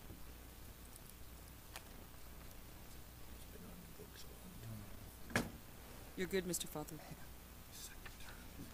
Now moving on to page C9. Our next project is again a transportation capacity project, LeMay Street upgrades and extension, which is what we call LeMay Phase 3 or LeMay Street Extension Phase 3. The city's official plan and 2006 critical infrastructure study identified the need to extend LeMay Street to provide additional east-west capacity and improve access to the municipal works yard on Ontario Street. An EA to widen LeMay Street, extend LeMay Street easterly to McConnell Avenue and improve the intersections of both LeMay Street at Sydney and McConnell Avenue was completed in 2016. The preferred design selected involved a straight connection between the two sections of LeMay Street, as well as cycling lanes and sidewalks. Two intersections will be converted to full access roundabouts at LeMay and Sydney Street and at LeMay Street and McConnell Street. The proposed design satisfies the project needs and opportunities by improving traffic operations at the intersection of LeMay and Sydney and improve the accessibility to the municipal works yard. It also provides residents of Cornwall with more connectivity in the east-west direction, improves emergency response time, and enhances connectivity for active transportation with the addition of sidewalks and bike lanes. As identified on the image above, the reconstruction of LeMay Street from St. Michel to Sydney Street, which is what we call Phase 1, was completed in 2017. Phase 2 will be completed in 2018-19 and includes the construction of LeMay Street through the proposed road allowance to the north of the municipal works yard. Phase 2 will further accommodate the municipal works yard redevelopment project, in particular the salt storage shed, which was budgeted in 2018 and 2019. Phase 3 is comprised of the reconstruction of LeMay Street from Pitt Street to Sydney Street, which includes the proposed roundabout at the LeMay Street-Sydney Street intersection. It is currently proposed to fund Phase 3 of LeMay Street over the course of 2 years, beginning in 2019. The $500,000 included in the 2019 budget would fund the following: engineer design services for both Phase 3 and Phase 4, geotechnical investigations for both Phase 3 and Phase 4, various minor property acquisitions required for Phase 3, the right-of-way land acquisition required for Phase 4, as well as legal survey realtor costs associated with the necessary property acquisitions. The remaining $1.5 million required to fund the construction of Phase 3 would be included in the 2020 budget. Councillor Towndale? Thank you, Madam Mayor. Through you, in regards to Phase 2, with the extension happening above the municipal works yard and also south of Optimus Park, there was talk about, like, this will currently affect the small parking lot there, and there was talk that there would be an expansion of parking at Optimus Park. Is that part of Phase 2 of LeMay? Is this factored in? Through you, Madam Mayor, we are expanding that parking lot to help deal with, I'm sure everybody's seen it who's driven by there at night, the spilling of cars over onto LeMay Street, so we're hoping to provide adequate parking for Optimus Park. So that would be factored into this particular project, or is that a separate project? Through you, Madam Mayor, that was included in the 2018 budget. Okay. Yeah. So we'll move on to our next project on page C10. It is also a transportation capacity project. It's a traffic analysis of Brookdale Avenue and 9th Street extension. The reconstruction of Brookdale Avenue from Water Street to 7th Street was completed in 2016 in partnership with the city and the Federal Bridge Corporation. Additionally, the former North Channel Bridge, which connected Brookdale Avenue near 7th Street West, was demolished in 2014. The current traffic volumes along Brookdale Avenue are substantial, with an average of 20,000 vehicles per day and continuing to rise. For reference, the traffic volumes along Brookdale Avenue from 7th Street to 14th Street often meet or exceed the volume of traffic along the 401 corridor adjacent to the city. Furthermore, the asphalt pavement condition rating along the Brookdale Avenue corridor continues to deteriorate, nearing levels which will require substantial investment in the near future. Prior to asphalt resurfacing and reconstruction work being completed, it is recommended a traffic analysis for the corridors proposed in order to assess the existing and future transportation system deficiencies along the corridor. This analysis will also identify the improvements needed to ensure safe and efficient traffic flow. The traffic analysis will take into account consideration the existing high traffic volumes along Brookdale Avenue, as well as evaluate the impacts of future development along the corridor. The goal of the traffic analysis will be to improve the Brookdale Avenue transportation network for vehicles, cyclists, and pedestrians. The analysis will take into consideration the concerns of city residents, as well as local Brookdale Avenue business and property owners. Additionally, in order to properly address the Brookdale Avenue corridor, the warrants and impacts of the future 9th Street West extension from Brookdale Avenue to Power Dam Drive must be evaluated and included. The extension of 9th Street West is dependent upon future growth and development in the Riverdale area. So the total project budget would be $75,000 coming from the Road Infrastructure Reserve. Councillor Bergeron? Is there a reason why we don't have the in-house ability to do these traffic analysis, or is we do and this is part of where the funding is? Through you, Madam Mayor, we certainly do have in-house capability to do traffic analysis, and we do traffic analysis throughout the year for all city streets. This project specifically would be over and above, I would say, the capacity, the work capacity for our traffic department to handle. It would be a substantial amount of work. So it's a time, not a knowledge. Through you, Madam Mayor, it's certainly a time, but it's also, especially with a corridor as important as this, it is also a benefit to have it not coming from the city department, but coming from an outside consultant with, I guess, you know, looking at the issue for both the city, the residents, and the business. Mr. Saint-Marseille? If I could add to what Mr. Fothrop indicated, absolutely, we would look to an outside resource for this.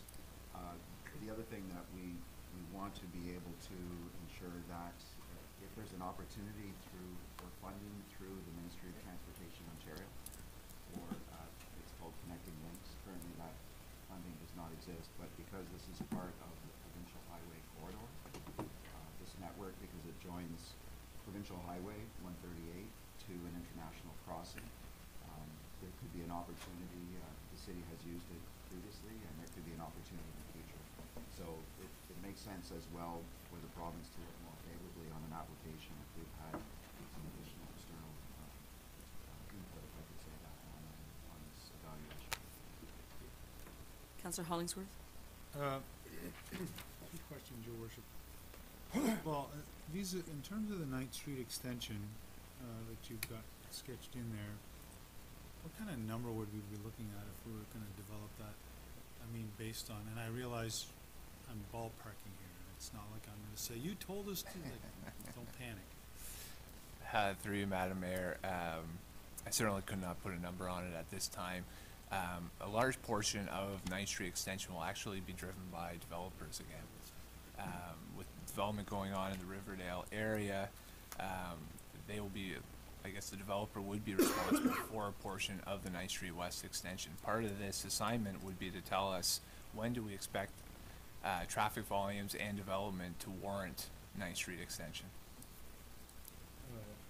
Subsequent, currently, is it safe to say that we're close to that, or based on, I realize, like Pitt Street and kind of where Ninth Street trickles out onto Brookdale, sorry? Through you, Madam Mayor, I wouldn't believe that it's necessarily imminent, so to speak. Right. But it is, I guess, in our forecast and the project we do expect to take on several years down the road. I guess furthermore, what's important about evaluating the Ninth Street extension and including that in the Brookdale Avenue section is the potential impacts that Brookdale Avenue or Ninth Street extension would have on the Brookdale Avenue corridor. So that's really the main driver, above all else, that's the main driver for including a little bit of analysis on the Ninth Street West extension. There would be considerable impacts to this corridor, so in order to properly assess this corridor, you would have to consider the impacts of this of Ninth Street. Fair enough. Thank you.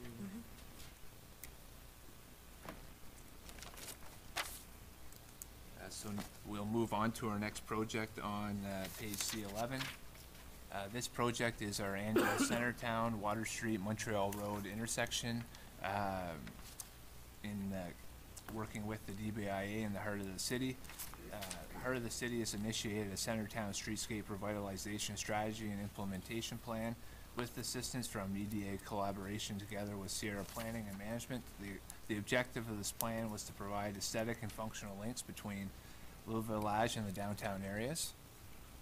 Inclusion of this project in the 2019 budget is for the purpose of establishing funding over a period of years for the installation of brick pavers at crosswalks as Water Street continues to be resurfaced and reconstructed.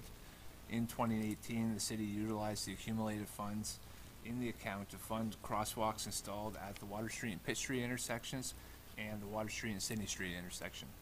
In 2019, the city will continue to contribute to this account in order to fund future crosswalks along Water Street and Montreal Road.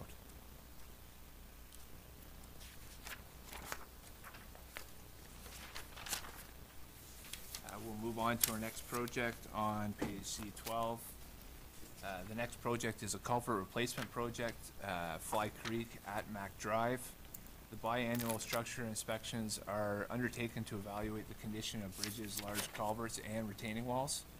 The Fly Creek at Mac Drive culvert, identified as structure B16 in the 2017 OSIM report, consists of a 3.6 meter by 2.2 meter corrugated steel pipe culvert, which was installed in 1980. The 2017 OSIM inspections identify that the culvert has severe perforations in the barrel and has reached the end of its lifespan, therefore immediate replacement is required. The Fly Creek at Mac Drive culvert replacement project includes the removal of the existing large diameter CSP culvert, and guide rail system, installation of a suitably sized concrete box culvert, the restoration of the embankments, the reinstatement of the roadway, and the installation of an actually approved guide rail system.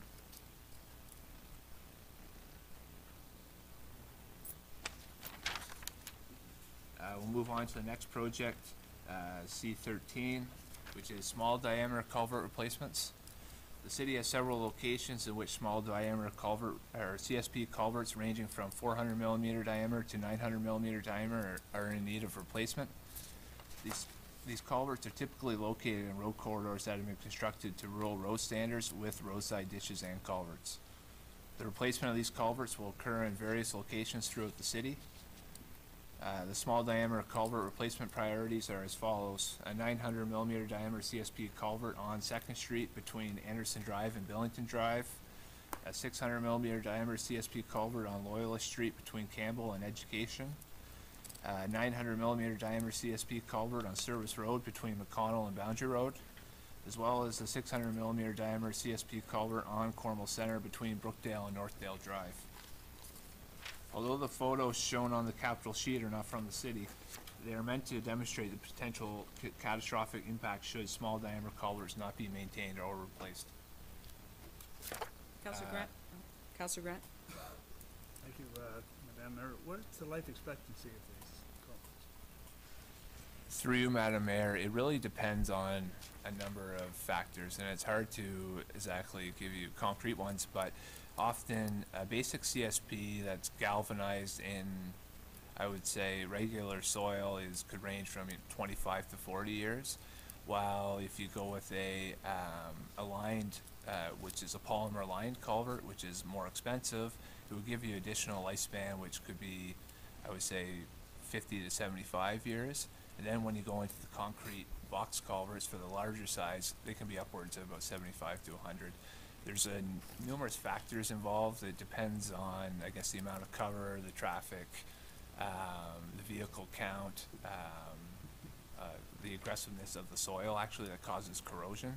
So it can be, that's why it's important that we keep tabs on it, or I guess continually inspect these culverts to ensure they're performing as we expected. Councillor Towndale? Thank you, Madam Mayor. Through you, you mentioned the culvert on Loyalist between Campbell and Education. It's in the same general area as Marlow and Mac, and looking at the map here, are you going to attempt to stagger construction as to not really create two detours in the same area? Through you, Madam Mayor, we'll likely include it in the same contract, thus making it, or we would have requirements in the tender such that they stage of work, just like you said. Okay, perfect, thank you.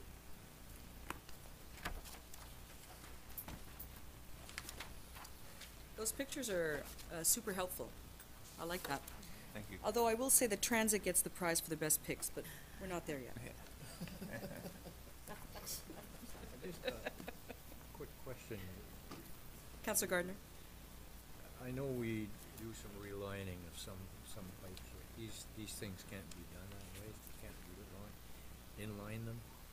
Through you, Madam Mayor, relining is often not, especially for the small diameter ones. So Yes. Sometimes it is considered for larger diameter culverts, but we more often than not choose to completely replace them. But that'll have to be done before they get to this how rotted these are already, so, okay, thanks. So we'll move on to our next project on page C14, biannual structure inspections or OSIM inspections. The city is required to complete biannual structure inspections of bridges, large culverts, and retaining walls, as well as other structures. The structural inspections must be completed in accordance with the Ontario Structure Inspection Manual published by the MTO. A visual inspection of all city structures is completed in order to assess the condition and structural integrity of each structure. The consulting engineer provides the city with a detailed inspection report for each structure, complete with recommendations following the inspections. The OSIM reports form a major component of the city's overall asset management plan. The last OSIM inspection was completed in 2017, therefore an inspection is required in 2019 as per the MTO guidelines.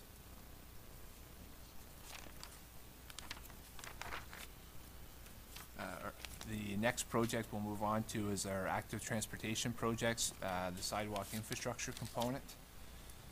The bicycle and pedestrian master plan completed by IBI in the city in 2010 recommended an annual investment in active transportation projects such as bicycle and pedestrian related infrastructure. Stakeholders such as Transition Cornwall and the active lifestyle groups have supported the implementation of this plan. The sidewalk construction candidates in 2019 are along the following streets. New sidewalk on First Street from Leona to Dunbar. New sidewalk on 12th Street East from McConnell Avenue to the bike path. New sidewalk on 11th Street East from Laramie to McConnell Avenue. New sidewalk on Brookdale Avenue from 13th Street West to 14th Street West. Councillor Towndale? Thank you, Madam Mayor. As a follow-up to a motion I brought forward to council previously in regards to sidewalk, so just to clarify, these are all brand new sidewalks. These are not repairs? Through you, Madam Mayor, that's correct. Okay, so are any repairs planned for this budget? Through you, Madam Mayor, our repairs to our existing infrastructure, our existing sidewalks are included in the asphalt resurfacing component of our budget. So we would have a number of sidewalks being resurfaced this year in our asphalt tender. So we'd be repairing the sidewalks with asphalt, not concrete? It's through you, Madam Mayor, sorry, it's asphalt and concrete tender, yeah. Okay, thank you. Mm-hmm. Councillor Hollingsworth? Kind of a follow-up to that, Your Worship. Does that mean that old sidewalks, the ones that you're fixing, are the ones in which, like, we're fixing the streets, so let's fix the sidewalk at the same time? Is that kind of how we're doing it? Through you, Madam Mayor, it really depends. There's a number of ways we fix sidewalks or repair existing sidewalks in the city. One of them being just I guess a straight replacement of the existing sidewalk. But mainly what we do is we often have to wait to repair a sidewalk just because we have to do it in line with our linear infrastructure improvements. So often on streets, we have to repair our water or sewer, much more, I guess, much larger major projects. When doing that, the sidewalk also needs to be removed and replaced, so. Follow to that then, so if I lived on a street where the road is in decent shape, the sewers and everything underneath are in decent shape, but the sidewalk specifically is shot for whatever reason, maybe shoddy concrete 20 years ago or wear and tear, whatever. So if my street's pretty good and my sewer's pretty good, but my sidewalk isn't very good, how do we handle that? Through you, Madam Mayor, if everything lines up just as you said, we do consider and we do include concrete sidewalk replacements in our asphalt resurfacing tender. And do we have a plan that attacks those types of scenarios, or do we just sort of wait for people to call and complain and say, oh, gee, we better fix this, or? Through you, Madam Mayor, we do annual inspections of our sidewalks, our existing sidewalks, so we evaluate for trip edges, we evaluate their condition, we evaluate how they're behaving year to year. So these are all things we consider factored in, included into our asset management plan, and then that's how we select our projects. Okay, so just, I guess, okay, that's fair enough. Thank you, Your Worship. Public sentiment is factored in as well, as we discussed earlier. I was kind of thinking is that part of it, but that's fine. That's okay, fine. Thank you. Councillor Gardner? I'll refer to Councillor Towndale. I just can't put my finger on the name of the street, the sidewalk. Aberdeen, yes. Why is that not a part of it? When we had a lady sitting here and being told that, sitting here in a wheelchair, being told that she'd run off the sidewalk because it's so badly deteriorated, and even after it was brought to the floor here, there's still nothing being done about it. And that's a paved sidewalk. It's not a cement, and it's in terrible, terrible shape. Mr. Saint-Martin? Through you, Madam Mayor, certainly we recognize there's a lot of challenging sidewalks, and as Mr. Bothrop indicated, part of our asset management, we need to do an annual review of that. So I believe with that sidewalk, it is a monolithic sidewalk, meaning the sidewalk is up against the curb. So it's not an ideal situation in terms of replacing because of pedestrian safety. And also we have to look at our overall program in terms of the condition of Aberdeen and other buried infrastructure, and I don't know where that is right now in the overall program, but, so not only will we work through Mr. Fawthrup's department, but also through Municipal Works. We do have an ongoing repair program. He referred to the trip edges, so we will go out and shave those. And we will also do paved patches as well to deal with the irregularities. So it's not ideal, but it's, again, trying to be, I guess, reactive to the situation. And I'm looking at the fact with all the ice that we've had this year, the sidewalk being in the shape it's in is actually dangerous. There, through you, Madam Mayor, certainly we recognize it's been very challenging this winter and through numerous streets and sidewalks, so it's. I think I'd like to see a memo on it, Aberdeen be looked at by somebody, for sure. Okay, thank you. I'll recognize Councillor Towndale again. Thank you, Madam Mayor. As a follow-up, would it be possible then, this is obviously a follow-up item because I don't think it'd be possible to get it today, a list of sidewalks that will be determined for repair, and that can be like, personally, after it's done, that's fine. It can be later in the year. Don't need that right now, but it will be helpful going forward. And as well, just to reiterate, Aberdeen actually doesn't have a curb. It's just asphalt. Like there's no curbing on that street. So realistically, I understand what you're saying, Mr. Saint Marseille, but I don't know how that factors into it. If I could clarify, Madam Mayor, as well, the ideal design would be to have the sidewalk set back within 2 feet of the property line, so it's offset for pedestrian and other users' safety to offset it from the traveled road surface, but also because of the snow storage and the like, so we don't want to put the snow onto the sidewalk as well, so that makes it very important for us to look at an integrated approach when we do the whole street. We also have to look at, ideally in the future where there might be a grade change on the road itself. So we have to make sure that where the sidewalk would be rebuilt is integrated with the overall plan to tie in to the adjacent properties, as well as to the elevation of the road, because oftentimes when we redo a road, we might drop that road surface to get better drainage from adjacent properties.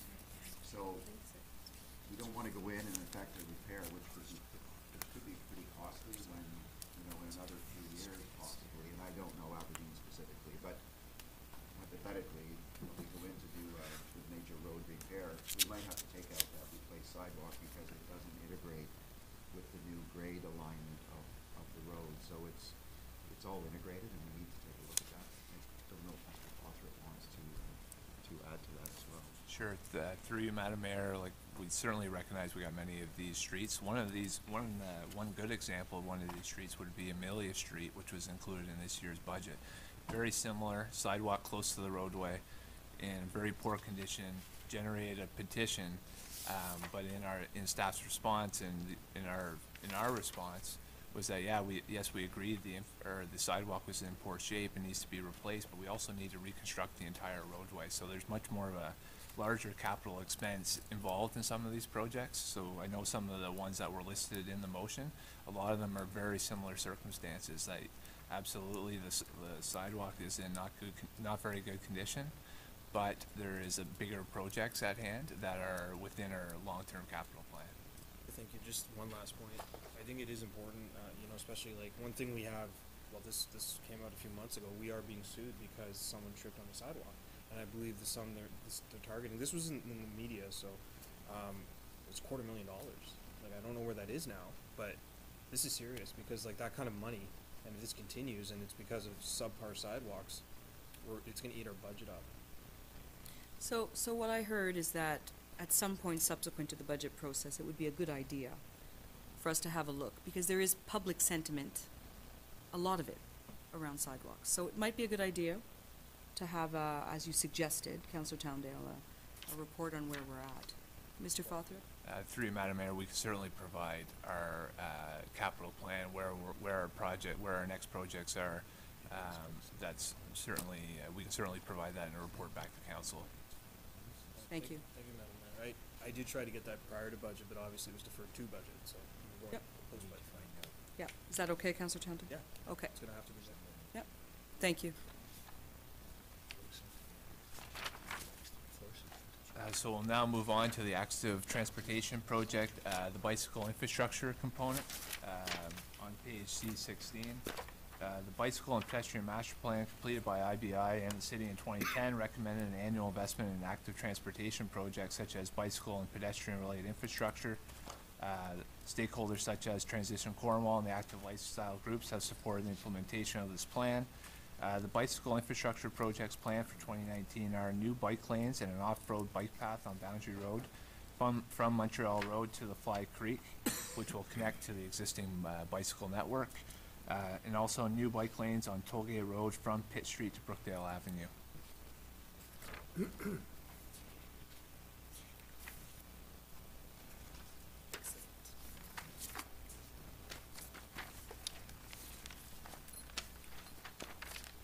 So now we'll move on to the traffic and transportation component of the capital budget. So that will begin on page C-21.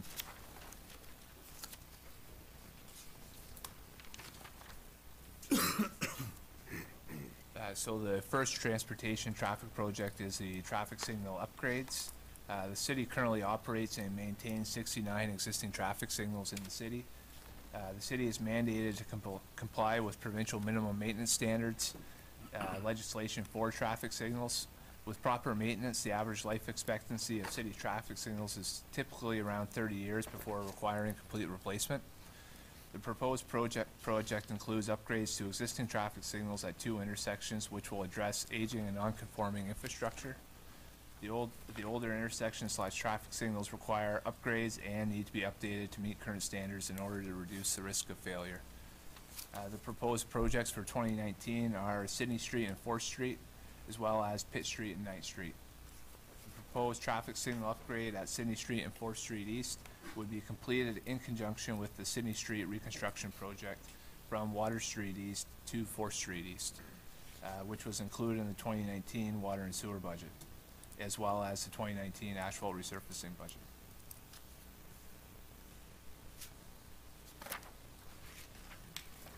We'll move on to our next capital project. The next capital project is the annual pole replacement program. The city undertakes a streetlight condition assessment on a biannual basis, which provides an overall condition grade of streetlight poles. Furthermore, the condition assessment identifies deficiencies and establishes priorities for pole replacements. Several streetlight poles are aging and cracking, posing a significant potential liability to the city. The capital project targets the replacement of poles that are cracking and are no longer structurally sound. In 2018, the city replaced 22 poles along Vincent Massey Drive between Tollgate Road West and Power Dam Drive. In 2019, the city will replace the remaining 11 poles. The proposed pole replacements for Vincent Massey Drive will be completed in 2019. Any remaining funds from the 2019 pole replacement budget will be used for various locations throughout the city. The city owns and maintains approximately 1,400 streetlight poles throughout the city. Councillor Gardner? Could you go back to C21 for a second?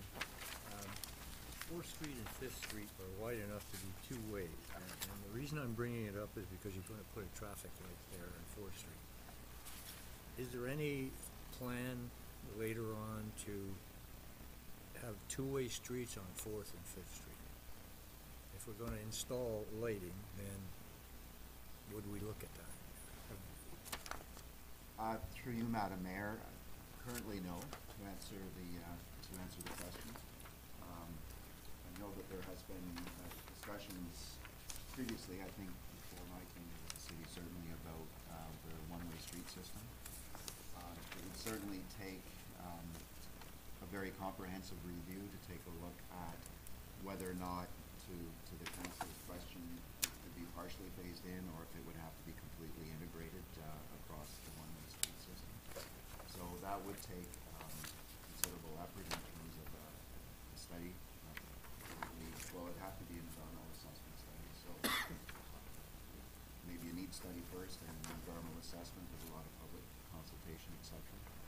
And the geometry of the road network, whether or not we have sufficient lane width for two-way streets. I know at one time there was a question about 8th Street that came up, for example. Could it be two-way? But the answer there, that there wasn't sufficient lane width for the level of service required. I don't want to prolong this, but I looked at the fact that coming off Brookdale and down Water Street, you're going up a one-way to Pitt Street, and Pitt Street is the business section. So you've got to go to Sydney Street, which again should be a two-way as far as I'm concerned, so it's Pitt. So we need to look at down the road, maybe making some adjustments so that traffic can get into our business area. And I'll leave that at that, and at some point in time I'll bring it back up. You have a 4-year term, Councillor Gardner. Yeah, I know. It'll come. It'll come. Mr. Fothrop? Through you, Madam Mayor, this would be the end of our capital projects for the infrastructure department, unless there was questions regarding the pole replacement program on page C-22. Any questions? Thank That's you. it. Well, you heard what Councillor Towndale said about further information, so we'll expect some follow-up there. Through you, Yep. Madam Mayor, Mr. DeWitt is actually on vacation this week. Oh. So we are moving now to his section in Municipal Works, page C-25 of the document describing capital. I will introduce these and provide an overview, and some of these certainly overlap into the domain of Mr. Fothrop, so I'll ask him to provide report as required, and also Mr. Dixon is here as well from that department, so EG, so if you wish to carry on now into Municipal Works. We're okay? Okay. So on page C-25, this introduces our fleet. So this is our rolling stock, which falls under the purview of the Municipal Works department. And we maintain a fleet of vehicles, corporate vehicles, for the city. Like our linear and point assets, we also have rolling stock assets. So we have an ongoing inventory of the age and condition and use of these vehicles. And we have to ensure that those are meeting the level of service requirements. And also, as described in our long-term financial plan, we use that as our yardstick in terms of looking at this the fleet management. So we have a 10-year plan for looking at the replacement of roughly 300 corporate vehicles. The details are provided below. I won't go into the details unless there are some specific questions, but these range from small vehicles to large plows and truck assemblages. So, Councillor Towndale? Yeah, thank you, Madam Mayor. I realize that without Mr. DeWitt here, may not be able to get answers today, but I appreciate your consideration in my questions.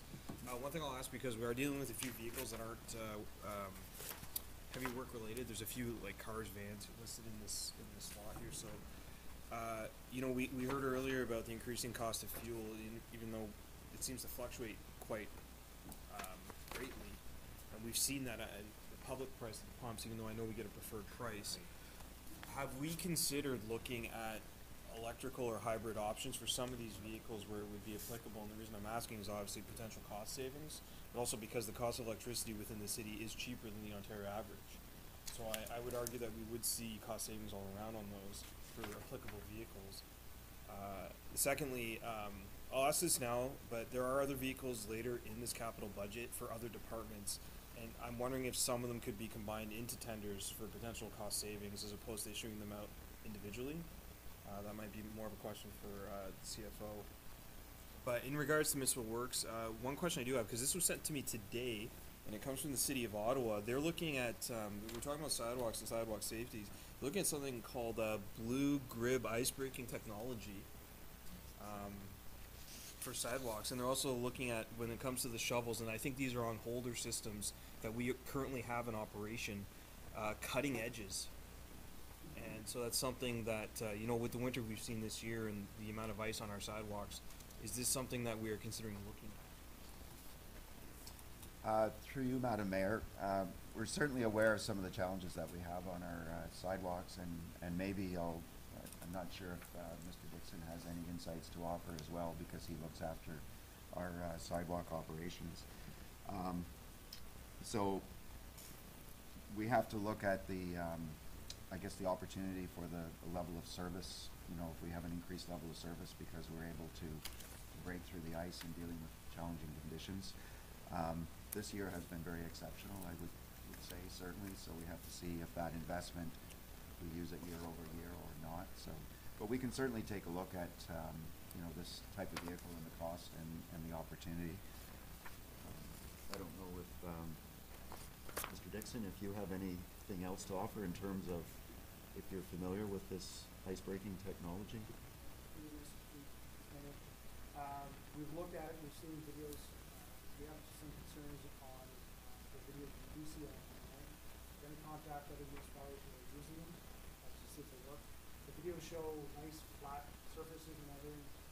We don't have flat surfaces in the sidewalks, as we all know, because of footprints and that sort of thing. So we don't know if they're going to work, but we are going to contact other municipalities to see if they work.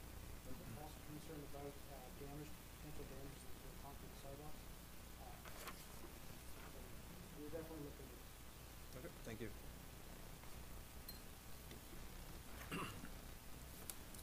Councillor Grant? Thank you, Madam Mayor. Do we do cost-benefit analysis when we're looking at such as Unit 161? It's $275,000, which is a substantial amount of money, and a cost-benefit analysis to outsource rather than utilize our own manpower for this?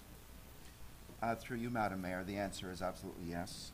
We look at our entire fleet, and there have been examples in recent years where, and I'll cite our road graders, for example, where they were at the end of their service life, and we did analysis and determined that it made more sense to contract that out rather than repair or replace the road grader. So absolutely, we do a critical analysis of what the utility and function of that vehicle is versus the opportunity to contract out or look at other services. Do we also, when you're doing the analysis, look at the employee and all the analysis on his cost while he's working and then after that person retires? Absolutely. We look at a full cost analysis of life cycle costs, both for human resources as well as actually servicing the vehicle and paying for the vehicle or debt associated with that vehicle. And it's beneficial to purchase it, you're saying? Pardon me? It's beneficial for us to purchase and operate. Yep. Councillor Bennett? Through you, Madam Mayor, I'm looking at the replacing of the small car for a pickup truck. Is it always been our policy to purchase, or have we ever looked at leasing? Is there any cost savings with a lease as opposed to a purchase? Maybe I'll ask Mrs. Bailey to address that. Yes. Through you, Madam Mayor. We do have a leased fleet as well. So most of our smaller vehicles do go through a leasing program. They're changed out every, I think, 5 years. For our bigger equipment, we buy and use over its useful life and then sell. The budgeted amount to replace the small car in landscaping to a pickup truck, there may be something very specific with that truck that isn't necessarily something easily leased. So normally leased vehicles are something like you would do with those city vehicles. So some of our pickup trucks that we have are leased? Absolutely.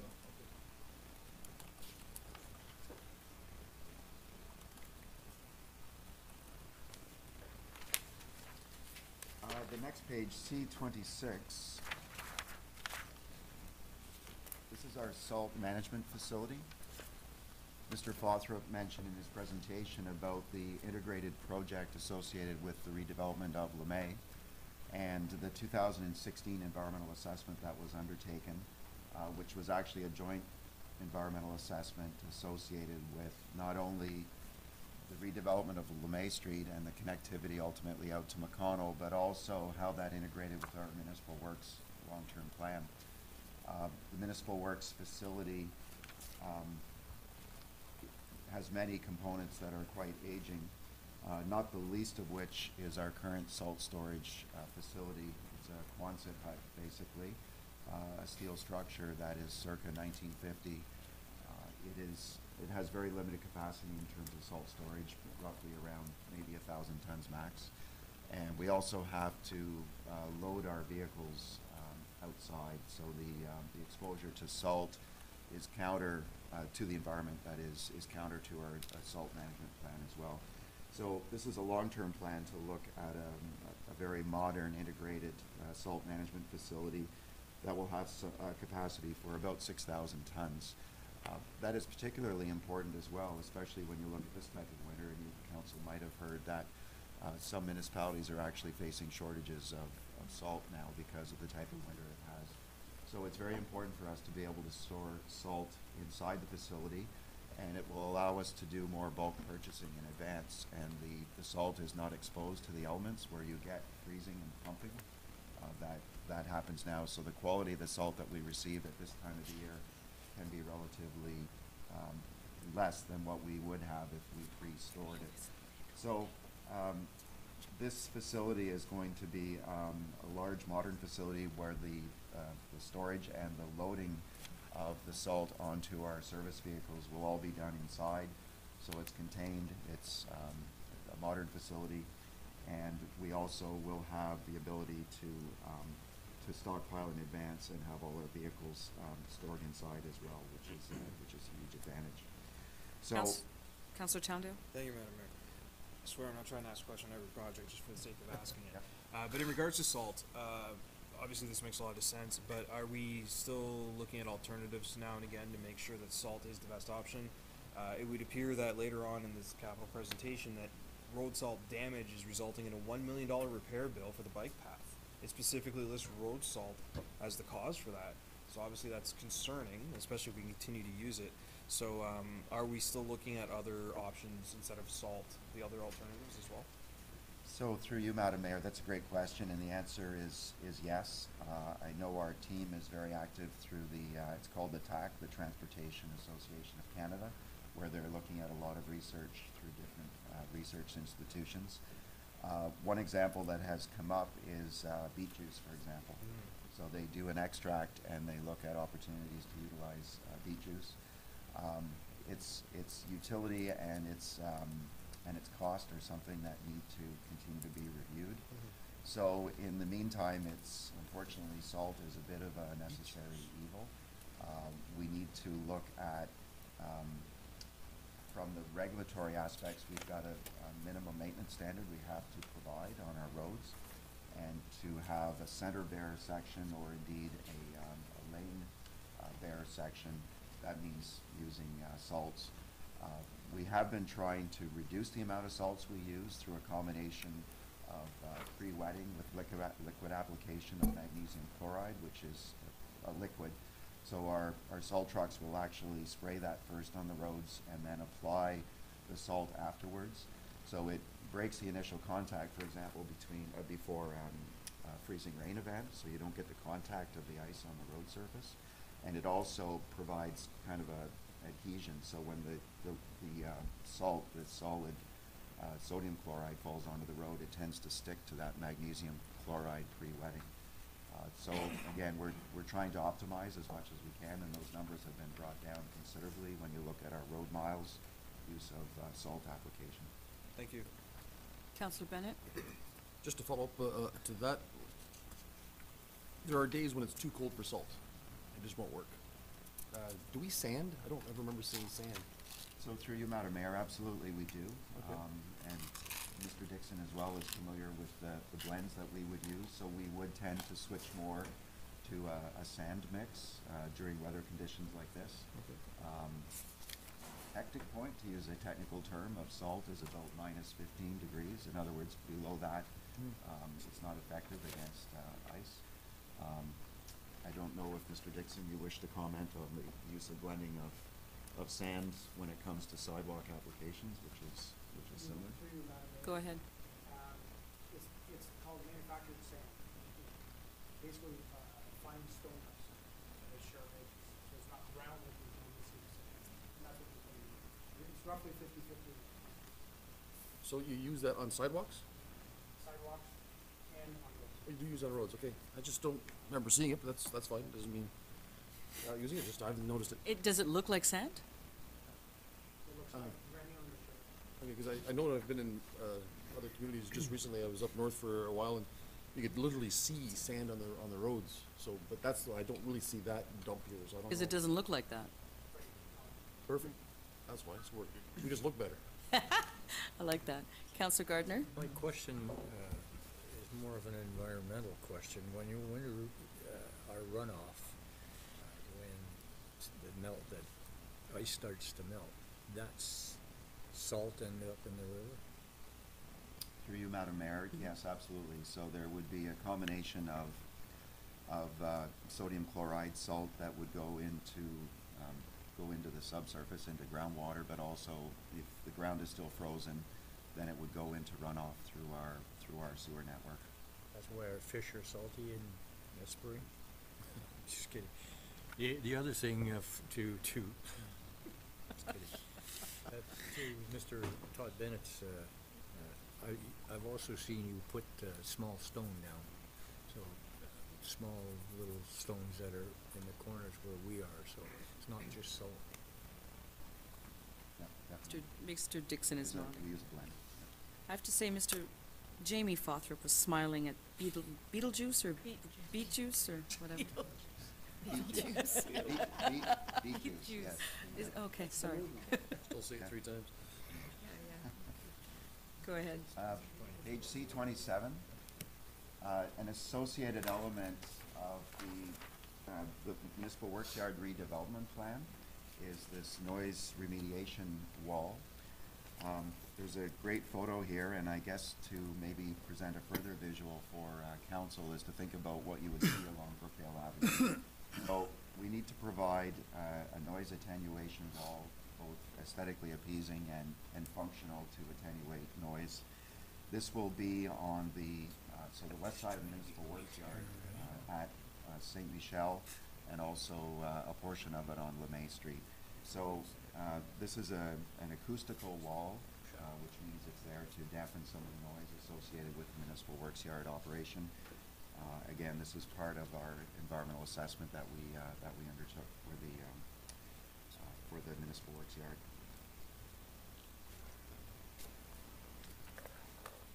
Also associated with this on C28, the municipal works yard certainly and the staff therein are part of our critical infrastructure and critical response for emergencies. And as part of that, it's very important that we have redundancy in terms of power.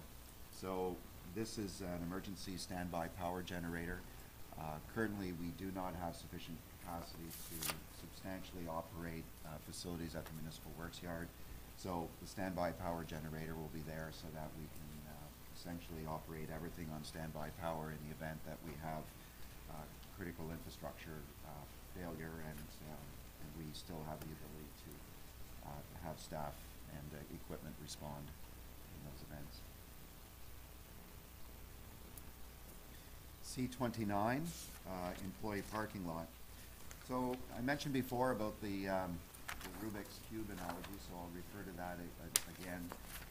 The maintenance of critical operations at our municipal works yard, while we're trying to rebuild and replace some of these elements, has to be sequenced and planned. So one of those sequencing elements is the movement of those vehicles associated with our staff to the south side of 12th Street, which is municipal property that is owned. And we have a design currently to have the municipal employee parking lot on the south side of that street. So that's part of the sequencing plan. We will be working with the neighbors just to make them aware that this redevelopment is occurring. Not that that is new specifically. Again, this was part of the environmental assessment plan for which we undertook extensive public consultation.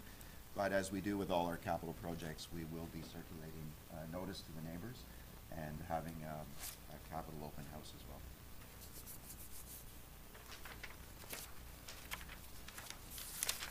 Page C30 is our administration building. So again, part of that sequencing we actually have to move our municipal administration building and rebuild it, so that we can allow the redevelopment of some of the other, rebuilding of some of those other components of our plan. So, the first part of this is to actually embark on the design of the administration building. So we have some concept plans that were associated with the work that was done as part of the environmental assessment. We need to drill deeper into that in terms of looking at some actual design plans so that we can be ready to move to construction before 2027 is the plan for this. So we're just making sure that we're hitting all the milestones in terms of that sequence. Councillor Grant? Yes, just for my information, I'm not totally familiar with the development charges, but how does development charges dollars fit into each one of these? Mr. Saint-Marseille? I'll actually defer to Mrs. Bailey, thank you. Ms. CFO? Through you, Madam Mayor. Development charges, we completed our study, and in that study is a list of projects that is in our 10-year capital plan that will benefit future, that will have a benefit to future development. So we take the budget for that project, and there's a benefit to existing and a benefit to new, and it's a prorated amount between the two for budget. If there is a benefit for that is outside of the 10-year plan, that has to be removed prior to the allocation to the current tax base and the future development. So, through you, you have a formula that fits this. I see the various amounts, percentage of project or? Correct. So in some projects, it may be 95% that it benefits existing property owners. And it could be another project, it's 50-50. Another project could be weighted more strongly towards new development in the future. So every project has its own calculation. So we have enough dollars in the reserve for development charges to cover all these? We do not. It is not uncommon for a development charge reserve to be in a negative, especially at the beginning, because it's like develop it and they will come. So once those dollars are received from a development that occurs after the infrastructure is there, those dollars are paid back to the development charge reserve. So we have to borrow the money and then pay it back later, is that correct?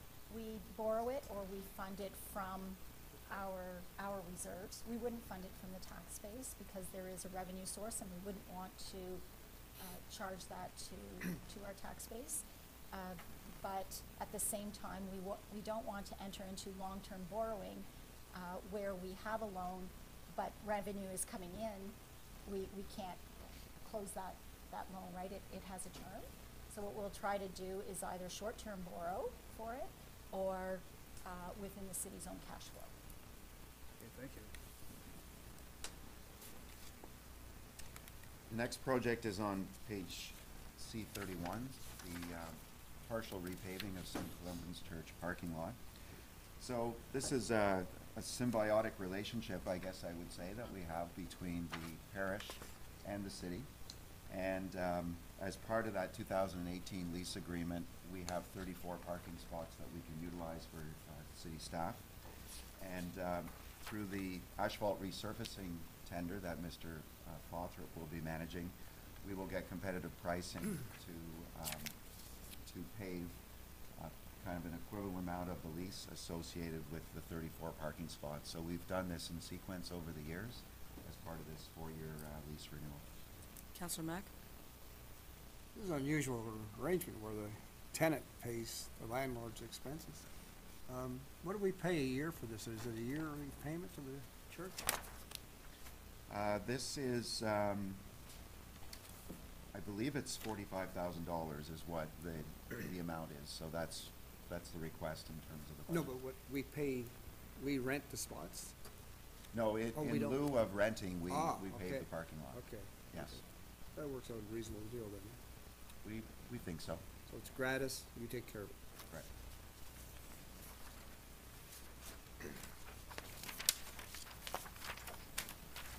So, our neighbor building next door, this is on page C32, the Justice Building. And this is a project that has been on the books for some time to do the repairs to the courtyard. And it was tendered, and it came in too high. So it was $400,000 is what the tender amount was to look at, and there's an artist rendering here on the graphic to show what it would look like in terms of redoing some of that front courtyard area.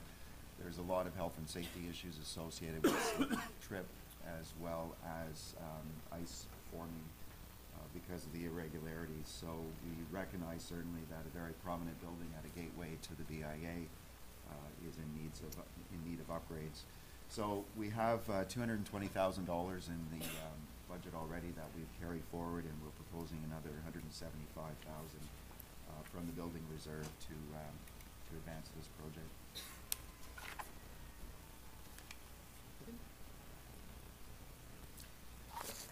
The next project is on page C33, which is Optimus Park. Again, another parking lot rehabilitation.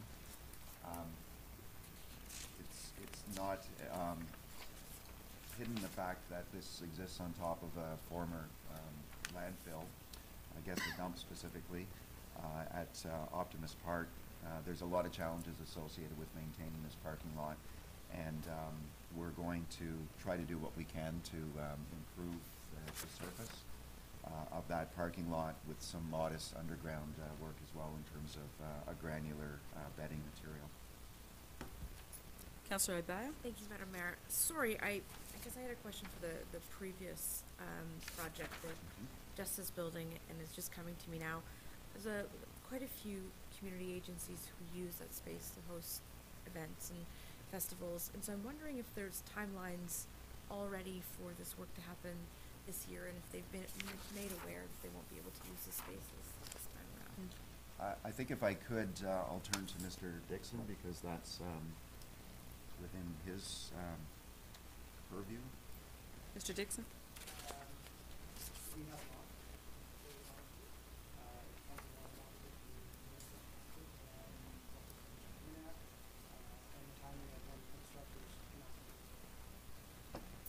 Can you?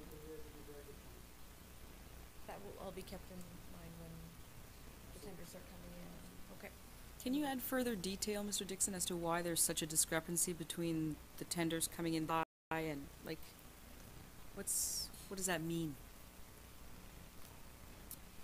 In my opinion, the tenders, we typically get better pricing for tenders early in the year. Okay. Okay. Contractors are always busy, we not have enough time to do it, so pricing is high. Okay. Thank you. Page C34, this is the Woodhouse Museum repair. Part of the North Star with respect to the work that is proposed to be undertaken here is associated with the acronym BCA, which is our Building Condition Assessment. So there's a list here of some of the items that would be undertaken associated with repairs, and these are part of the inspection work that was done and recommended by the consultant for upgrades.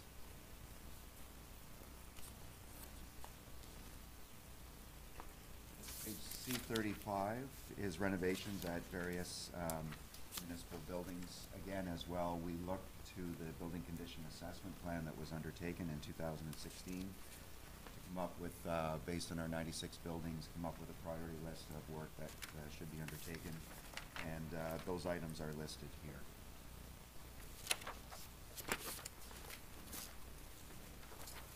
Last but not least, on page C36 is the locomotive refurbishment plan. So this project is associated with a few options associated with the locomotive, where it currently is on 9th Street. We had embarked on a very comprehensive public consultation. I think there was more than 400 respondents to an online poll. 52% had indicated they would like to see the locomotive preserved. And the second part of the questionnaire was associated with three options. One was to leave it at its current location. The other two options were associated with relocating it down towards the waterfront.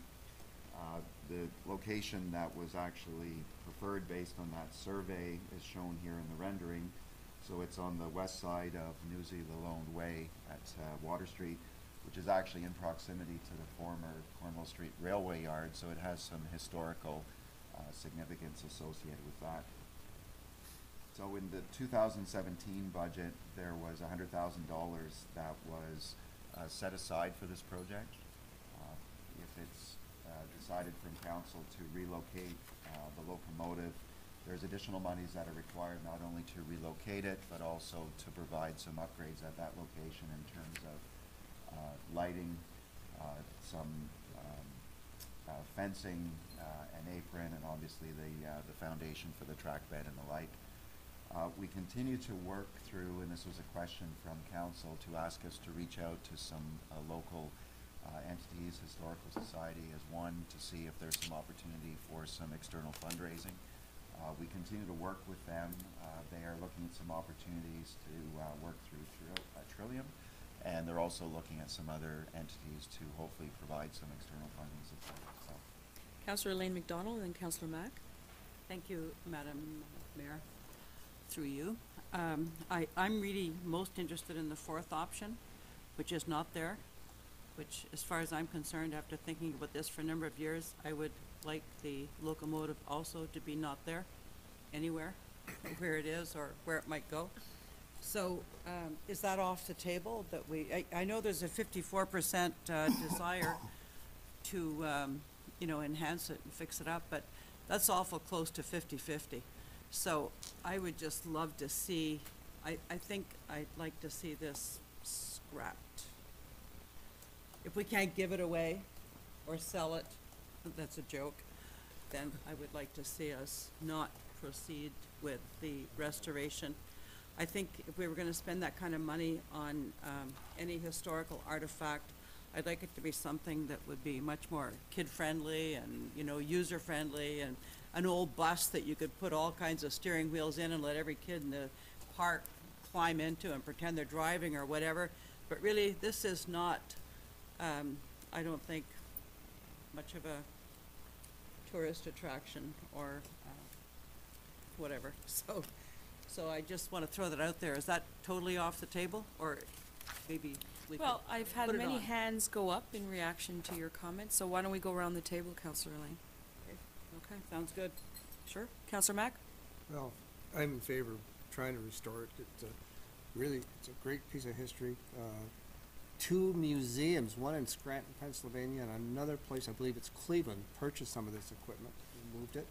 And I believe the museum in Ottawa, Science and Technology, also has one.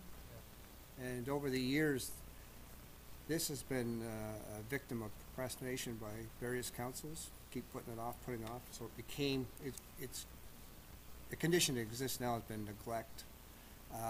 I was a guest of the Moccasin Railway Club last year. I had to walk all of 20 yards to get there. They were very keen on helping out, and in fact I suggested they come and speak to council about it. But they were suggesting, and they had somebody from Smith Falls there that night, and they've done a great job with restoring this kind of equipment. And they were suggesting that they thought there was money available for this restoration. And so did the gentleman from Smith Falls. He was very interested in this job. And I'm not sure who's the president of that club. I was dealing with a guy called Chris Patrick. Through you, Madam Mayor, Go ahead. certainly we've reached out to various local groups, and certainly the Moccasin Club is one of them, as well as the Historical Society. So they've been involved and have expressed an interest and have been supportive, obviously, as well. Yeah, it's just where it is now. If you're going to keep it, it's got to be moved. That's a bad location. It's just better off down one of your options here. But it's a pity that it's been allowed to get in this kind of condition. Councillor Gardner and then Councillor Grant.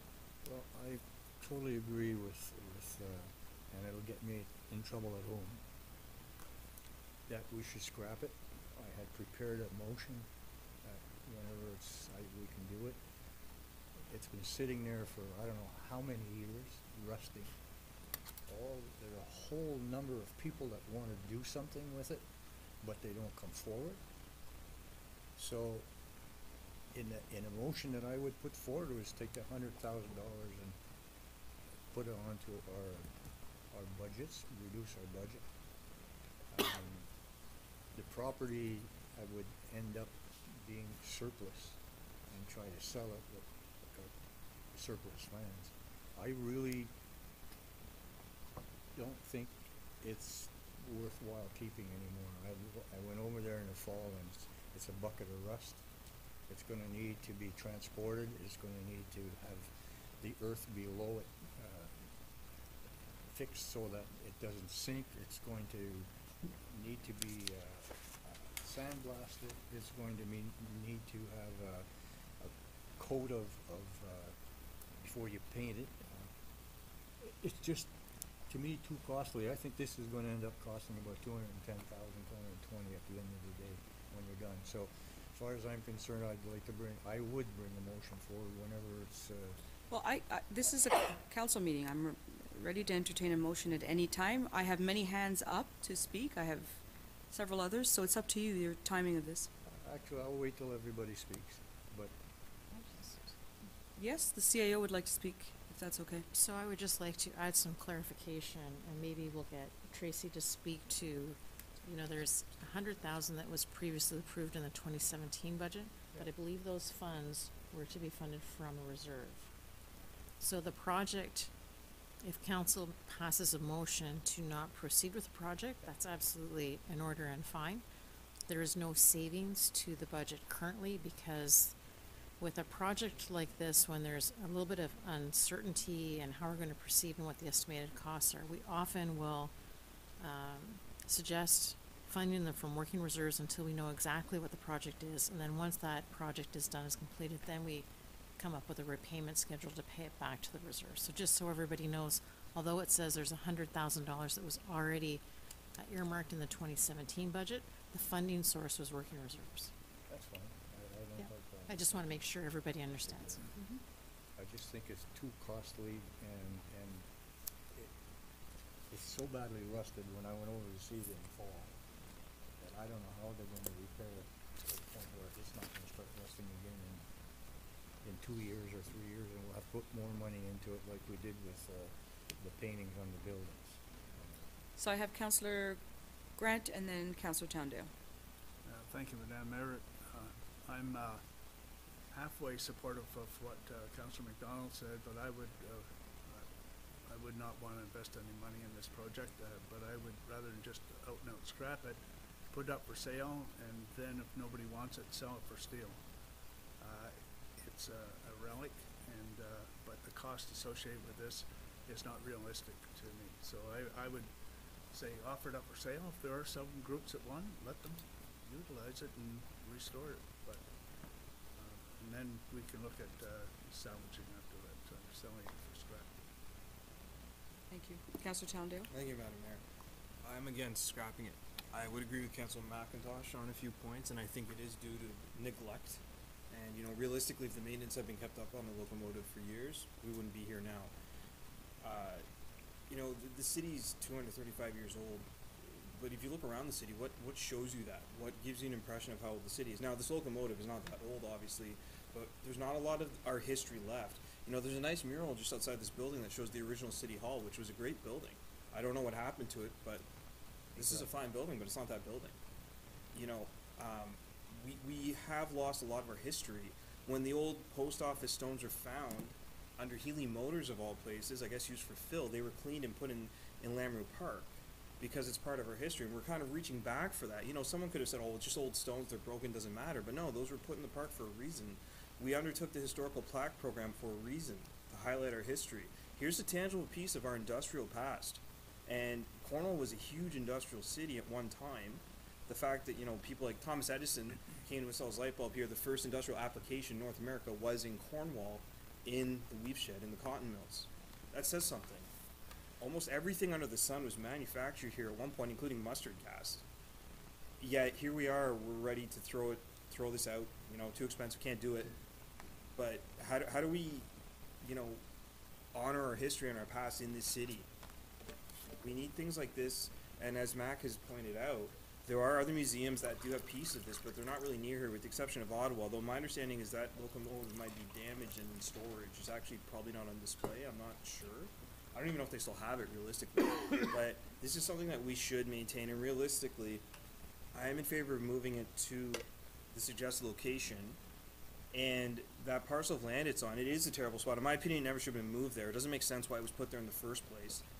I think that parcel of land could be deemed surplus, and I think we'd recoup some of the costs through that. But I'm definitely not in favor of scrapping this, and I think it's a big mistake if we do this, because then any other, in my opinion, any other discussion going forward about historical artifacts of the city are mute. Why don't we just throw it all out? Why don't we just get rid of all of it? Thank you. So I have Councillor Hébert and then Councillor Hollingsworth. Thank you, Madam Mayor. I have a question. Councillor McDonald mentioned possibly replacing it with something that might be kid-friendly. So I'm wondering if, once all of this work is done to this locomotive, if it might be kid-friendly. Will it be approachable? Can they enter it? Or will it be too dangerous? Or would there need to be another considerable amount of money added for it to get to that level? Mr. Saint-Marseille? Through you, Madam Mayor, certainly the answer is no, that the intention with the redevelopment and the refurbishment would be for display purposes. There would be informative signage around it. It would be accessible for people to come up and to be in proximity to the train, but there would actually be like a metal fencing around it, decorative fencing, and strategic lighting as well. I think as part of that, they were actually looking at lighting up the original locomotive spotlight as well. So it would be appeasing is the plan, but it's not meant to be serviceable in terms of having people climb on it and go on board. Okay, thank you. Okay. I have Councillor Hollingsworth and then Councillor DePel. Thank you, Your Worship. We had a old theater, decided to put a wrecking ball to that. Old hotel, we put a wrecking ball to that. A number of buildings that cracked or broken, and we said, let's forget it. Let's put a wrecking ball to them because it's cheaper. And that's true, I certainly can't debate that. But then, considering we're arguably one of the oldest municipalities in the province of Ontario, if you're driving around here, there isn't really a lot of stuff to indicate. I admit that this locomotive isn't going to all of a sudden make everybody say, well, it's an old town, or let's all go to Cornwall to see the locomotive. I get it. But I think that we spend a lot of money on a lot of things to, I don't know if the word, I guess beautification, perhaps. 250,000, just a quick question. So, to Ms. Bailey, through you, Your Worship, am I to assume then that the total cost with the 100,000 in 2017 and the additional 152,000 works out to $250,000? Is that the whole? Am I getting that right? Through you, Madam Mayor, I believe they require an additional 52,000. So it's 152,000 total. Total, okay. All right, thank you. I wasn't sure. At first I misread it. 152,000, Your Worship. It's not really that much money in the grand scheme of things. I don't mean to belittle it, but as I said, we will spend significantly more money than 152,000 beautifying our municipality, and I think recognizing or celebrating a little bit of our history is something that sometimes governments should do.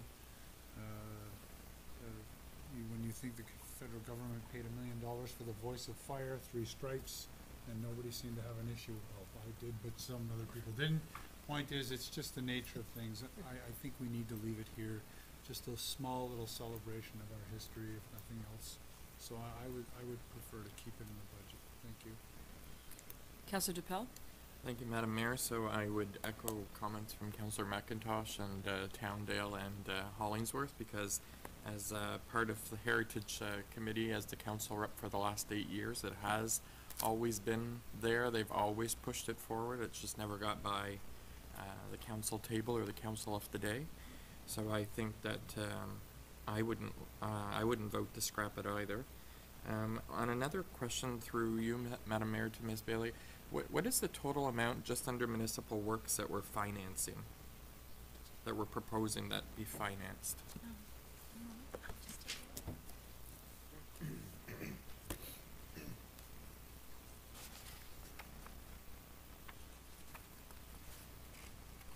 That would include the yards. So in the 2019 budget, the municipal works yard, those total projects are $2,493,000 to finance, and fleet $795,000. So we're going to finance over $3 million Over $3 million.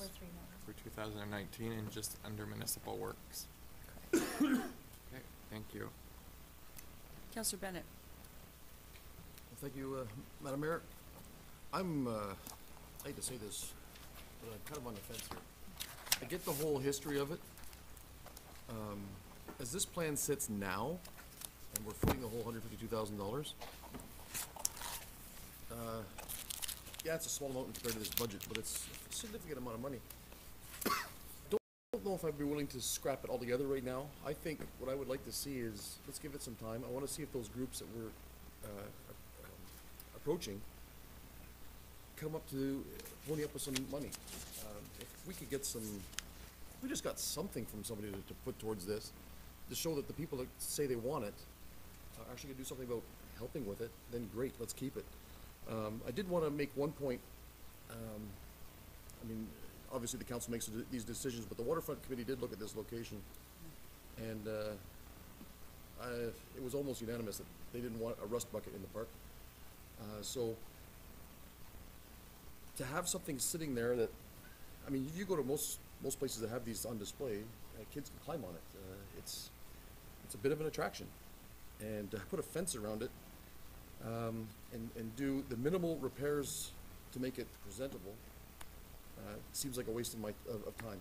Not my time, I'm not painting it, but it seems like a waste of time. So I think if these groups are going to come forward with some money, and maybe we can go a little bit one step further and make it so that a kid can climb on it, that makes sense to me, to keep it in that regard. But if this was just going to go through like this, I don't know if I would support it. All right, so, sure thing, Madam CFO. Through you, Madam Mayor, I just wanted to correct myself. The number that I gave regarding the borrowing was what we expect to borrow for municipal works capital projects in 2019. On page C24, this budget includes $5.3 million to borrow for municipal works, but that will not be borrowed all in 2019. Thank you. So I expected us to have this conversation on this topic. So generally, people speak once on a topic, and that seems to work fairly well. But when there's a little bit more sentiment, we go around a second time, and that's okay. So I saw Councillor Elaine raise her hand. I think Councillor Mack. Well, thank you very much for the second opportunity to speak, and I promise I won't repeat anything I've already said. I'm not here to put you to sleep. Yes. Councillor Grant. Why don't we put a motion forward, and then that can give you the opportunity to talk the second time? Well, specifically I to the can, no. As the mayor, I can allow a second round if I want, okay? So I'm gonna go back to Councillor Elaine, and if she makes a motion, I will entertain that as well. Thank you, Madam Mayor. I'm not ready to make a motion. I just want to say, I think, I mean, I revere history and our own history, I think, as much as anybody. But let's not confuse our built infrastructure, many instances of which we have demolished or lost through fire or simple demolition like the Capitol. Let's not confuse that with something that we didn't build. I think this was, I mean, part of our history. I'm sure it was a working train. Was it even a working train in Cornwall, or was Sure it just was. something exceptional? Sure Okay, was. so fine, it was a working piece of our past. I think that this money, we could probably better spend on something like refurbishing the smokestack, one of the remaining smokestacks in the Domtar lot. We could do something really spectacular about that, or buy from the federal government one of the bridge structure, one of the supports that remains, and do something really spectacular with that, which will be in the river between the three nations, and be a lot more appealing and worth the trip to go see than an old, train that really, as somebody said, I said I wouldn't repeat, but the fence around it, like it's not something you can touch. Like people wouldn't be going there to pose and have their family photo taken, I think, the same way they do with the gazebo down on the boat launch. So I think its appeal for tourism is rather limited. You're not making a motion, though? So I will go to Councillor. No. I'll go to I'll Councillor move that we take this out of the budget. So you are making a motion? Yes, that we sell it or scrap it or donate it. Okay, I think I'd like a clearer motion. What is your motion? So that we do not refurbish and move this, what do you call it, locomotive, that we in fact sell it or scrap it or donate it. Is that in order, Madam Clerk? It is in order, but I guess my question would be, Madam Mayor, if you're providing the three options, who will make that decision? Well, we should try to sell it, and we'll do them in chronological sequence. If we can't sell it, then we would try to donate it, and if nobody would receive it, then we would scrap it, because I think as a financial risk, I can't imagine anybody wanting to even take it as a gift. Is there a seconder for the motion? Councillor Gardner. So debate on the motion. Councillor Gardner. I seconded the motion, and I don't want to see that sitting on our waterfront. We keep putting stuff in the waterfront and we block off the waterfront. We did it with trees, we did it with the museum. I love the museum being there, but I don't want to see any more stuff there. The other thing is, if nothing else, if this doesn't work, if it's turned down, it's gonna open some eyes and get some people working on it who said they want it there and get it done. So, that's all I have to say about it. That's why I second it. Get it done. Councillor McIntosh. Well, it is a great piece of history, and I think people who don't realize how it operates should read up on it. I'm saying, the museums, one in Cleveland and one in Scranton, Pennsylvania, they were bidding on some of this equipment, and it's on display down there, and then they had one in, I don't know if it's still there, at the Science and Technology. Comes to the waterfront, boy, Kingston didn't know what they were doing when they put their locomotive on the waterfront. Rockville didn't know what they were doing when they put their locomotive on the waterfront. Chrysler Marina must have been nuts because they put theirs on the waterfront, and we're saying it doesn't belong on the waterfront. Restored, I think it'd be a great. We're not trying to restore something so kids can climb on it. I don't think the one in Kingston. I know one in Kingston you can't get on, the one in Brockville you can't get on, and the one in Chrysler. But it's many times I've been to Kingston. It's great to walk around there and look at this piece of history. They've done a great job repairing it. The Moccasin one in Chrysler, they had a fundraising campaign and they raised $200,000 to restore it. The same thing they were talking about. Let's get rid of the piece of junk, and it's a great piece of history. And I don't know. I'd like to see us really take an honest look at it first. Talk to these groups. Pass a motion today to scrap it, and it's done. But I think I'd like to look and say, okay, guys, where can we go with this? There's a deadline here, and see if we get some group. This Moccasin group was very interested in keeping it. Great interest in it. And it's gentleman from Smith Paulus who's charged with, who's involved with their restoration of locomotives. He was also very interested in it. So, you know, we talk about restoring smokestacks. I mean, that's on private property. Those, I wouldn't, 200,000. If it could be restored and moved for 200,000, I think that's a really good deal. But I'd like to see, okay, this is it. We got to make a decision here, and to make a decision to get rid of it today, is I think we're reacting too quickly to it. We should take a real hard look at it. Say, okay, can these groups raise money for us? Councillor Towndale. Thank you, Madam Mayor. I agree with everything Councillor McIntosh just said. I'll raise it one better. Windsor's got a train on their waterfront too. I forgot about Dieppe Gardens here. Yeah. And, you know, it's a piece of our history here. The bridge pillars in the water are already slated to be torn down by the Federal Bridge Corporation. That's done. That's part of their environmental assessment. To keep them, they'd have to do a new one. They've indicated no interest, and they have to do it in partnership with Akwesasne. Those are gone. They might not be out of the water physically now, but it's said and done. I honestly have never heard of anyone taking photos with a smokestack or going to visit a smokestack. Infrastructure is a part of our history, like buildings built, but so are pieces like this. This would be a mistake to throw this out right now, and it's true. Museums have trains. You know, you go to the Museum of Science and Technology, I know they've renovated recently, but they had a whole section just of locomotives. How many people go to see that? I'm not saying this is going to bring thousands of people to the city, but this is definitely a piece of our history. And I'm sorry to repeat myself, but again, you know, we've had opportunities to save our history in the past. It hasn't worked out, you know, and there's a discussion going around in SDNG as a whole about this right now. There's other properties that are up for demolition or private sale or whatever it might be, and it's creating a buzz. There are people who, you know, you don't want to see that history lost. 235 years old, and you wouldn't know it. You wouldn't know it. You would look around the city and think it came up in the maybe late 40s, 50s. Here's a tangible piece of our history that isn't that old, like I said. However, it is important, I think, to preserve this. And again, it's not necessarily to have something that kids can climb on or whatnot. We have great play structures already in Lambert Park. We have a splash pad there. That's great for the kids. But this will be interested, like adults might be interested in this. In terms of where it is in the waterfront here, this is closer to Water Street, in front of the trees, in front of the Civic Complex. It's not blocking anything. So I don't see a problem with where it's going here. We need to save this. I'm not going to be voting in favor to scrap it. Thank you. Councillor Ibay.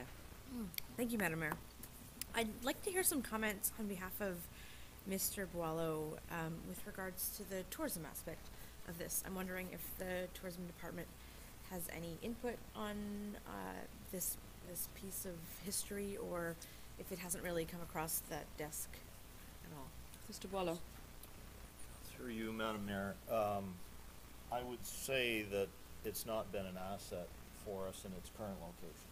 Well, I do agree with Councillor Bennett that there was some conversation that was had at the waterfront committee level. I think there was, you know, some people thought there was some merit in having it in the park, but overall, at the end, as pointed out, it was unanimously voted to not have it in the park. But that's the committee, and that's not council, right? Certainly, as Councillor McIntosh points out, there are certainly people who enjoy the history of these features. Not everyone, for example, thinks that a museum is interesting, but certainly some do. So I think, you know, if we were to refurbish this, there would be interest, not from everyone. I think if we put it in a better location, it would be advantageous. And those are my comments. okay, thank you. So I'm curious as to why this location seemed to be the most ideal one if our waterfront committee was so opposed to it, and why there was no other. I mean, there was a third location here. I can't identify it in my mind really, but I'm wondering why maybe we're not considering other locations. I'll go back to Mr. Boileau. Again, there were conversations about, in fact, opening it up entirely, trying to think of ideas, the cotton mills. Right. You know, the French monument, and perhaps something in closer vicinity to it. Right. I don't know, I believe that a waterfront location is certainly better than the current location. Of course. And I don't know that there's a better location than the waterfront somewhere. So. Okay, thank you. Okay. Yeah, I guess if I were to give my opinion, which is what we're really doing right now, is it'd be a shame to see it go. I do understand that it's a piece of scrap metal and let's just get rid of it, and I can think of a really great way to use $150,000. But I think that one of the reasons it's in this condition, it's been mentioned, is because it's just been passed on for years and years. And so I'd be supportive of seeing it relocated. It's, I remember as a kid driving by the plane, both of them, you know, the one by the, on the waterfront and the other one at Nav. And just as a kid, that was just so exciting to me, seeing a plane right in front of us. You know, it's something we don't really get to see, even if we can't go and play on them. I understand that's not possible, but just for children and even for folks who have an interest in history, it's just such an interesting piece to really take in. So I would support seeing it stick around. Thank you, Councillor Hubert. Councillor Bergeron, you walked out and back into the hottest topic so far. So there is a motion on the floor to sell, donate, or scrap the locomotive. I have Councillor Bennett and Councillor Glenn Grant on the speaking list. You're caught up. Thank you. Oh, and now Councillor Hollingsworth. Yeah, I gotta So, get my 2 cents. yeah, of course you do. Councillor Bennett. Thank you, Madam Mayor. I don't think I'm ready to support scrapping it tonight. What I would like to see is this put off till, say, June, pick a month, July, and give these people that are interested in preserving this an opportunity to fundraise. As Councillor McIntosh said, they fundraised almost $200,000 to fix one up. We have groups that are apparently interested in helping us. I think we should give those groups the opportunity. I come from a town that you can walk through and smell its history, and you can walk through this town and not notice it, so I get what you're saying there. I would love to, in the ideal world, I'd throw $200,000 of this tomorrow and fix it. But I think if there's groups interested, we should give them the opportunity to step up and fund as much of this as they can. If there was an interest from the public with the dollars, I'm all for it. But if nobody wants it, then I don't think we should have to fund the whole thing. So, but I will not support scrapping it tonight. I think we should just put this on the back burner and give these other groups an opportunity to step up financially. Councillor Grant and then Councillor Hollingsworth. Thank you, Madam Mayor. I'll support the motion the way it's worded because we have an opportunity to sell it. So if the groups are really interested, they can buy it. If there's enough interest, or if we're not, then we can go to the next 3 steps. I grew up with these things. I thought they were ugly back then, and I still think they're ugly. I don't know why anybody would want to go and visit that piece of machinery. It's the most... Anyway, and also the people I talk to my age, not one of them support salvaging this. And so, I'm sorry, Mac does, so he's my age. We're also related. Yeah, not after tonight, Anyway, I support history. I demonstrated and fought to keep the Capitol Theater. We had more demonstrations down there to save that building. I believe in history. This is ugly history in my estimation, and I wouldn't support keeping it. I didn't support when that debate was going on in the last few years, and I don't support it now. And I think if somebody's interested in it, give us the dollars and you can have them. And as a matter of fact, they gave me $2. You can have them. I have CN and CPR on Twitter now. They're mad. I'm just kidding. Are you done? You're good?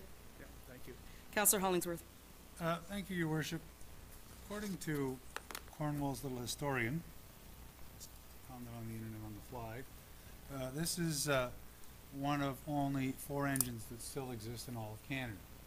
Now, really what we're debating here isn't necessarily just this locomotive per se. I suppose the sense that whether it's aesthetically pleasing or not is debatable depending on your perspective. But really, to me, what it comes down to is whether we are prepared to spend $150 grand to preserve a little chunk of our history. Now, should it go to the waterfront or go somewhere else? Well, there's a sign in front of the Civic Complex that takes up space. The Civic Complex itself, kind of does a pretty good job on demolishing the waterfront, and we seem to be okay with that. So my point is, I think, Your Worship, if you're committed to preserving a little bit of history then you have to support keeping the locomotive thing rolling along, pardon the pun. If, on the other hand, you really, that was classic, come on. Yeah, try. If, on the other hand, yeah, I mean, I don't mean to blow my own whistle here, but Oh, no. either way, bottom line Take is, Your that down. Worship, I think we need to maintain a little bit of history when we have the opportunity, and while admittedly, perhaps aesthetically, we can debate back and forth, I think it boils down to keeping a chunk of our history. It's not a big obtrusive sort of structure, and I'm prepared to support it. And other municipalities, has already been mentioned, have maintained these locomotives or something comparable for the same purpose. So I'm not in favor of it. Councillor Eric Bergeron. Can I just get the motion read entirely? Of course, Madam Clerk.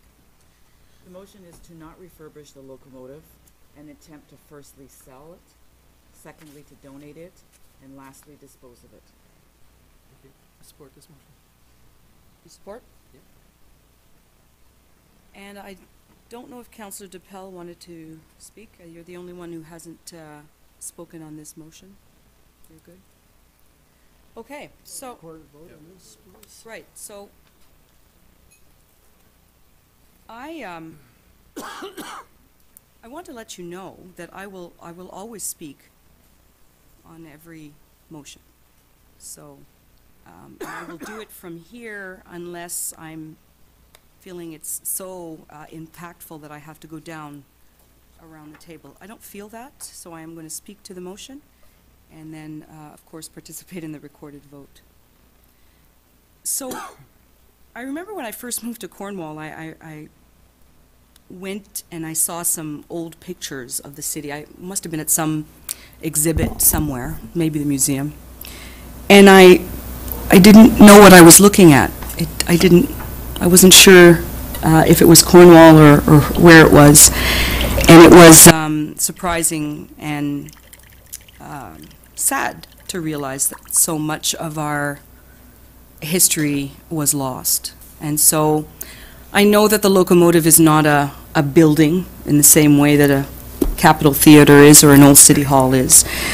But I do feel that it represents, that it has some historical value for our community. And I do recognize that there are old locomotives in so many of our municipalities. And so I will not support the motion, and I do understand that this does not have an impact, as the CAO said, on our current budget. So I hope that this discussion will bring forward some people who want to support this and who want to take some strong action to support this. I sat in on the waterfront discussion around this, and again, it's the same thing. When this is on the agenda, there is sentiment around it. Yes, 54, 52%, but there is feeling around it. And so I'm not going to support the motion. Shall I take the vote, Madam Mayor? Councillors Claude McIntosh. Against the motion. Elaine McDonald. I support the motion. Sid Gardner. Support. Dean Hollingsworth. Opposed. Caroline Nebaya. Opposed. Councillors Maurice Dupin. Against the motion. Glenn Grant. Support. Todd Bennett. Opposed. Justin Towndale. No. Eric Bergeron. Support. And Madam Mayor. Opposed. Good. The motion is defeated. So, is this a good time for a break? Yes. Yes. Are the sandwiches in? They are. Yes. They are. So, that was a lengthy debate. I would like us to take 25 minutes max, okay? Is that okay with everybody? So let's be back by 5 to 6. Merci.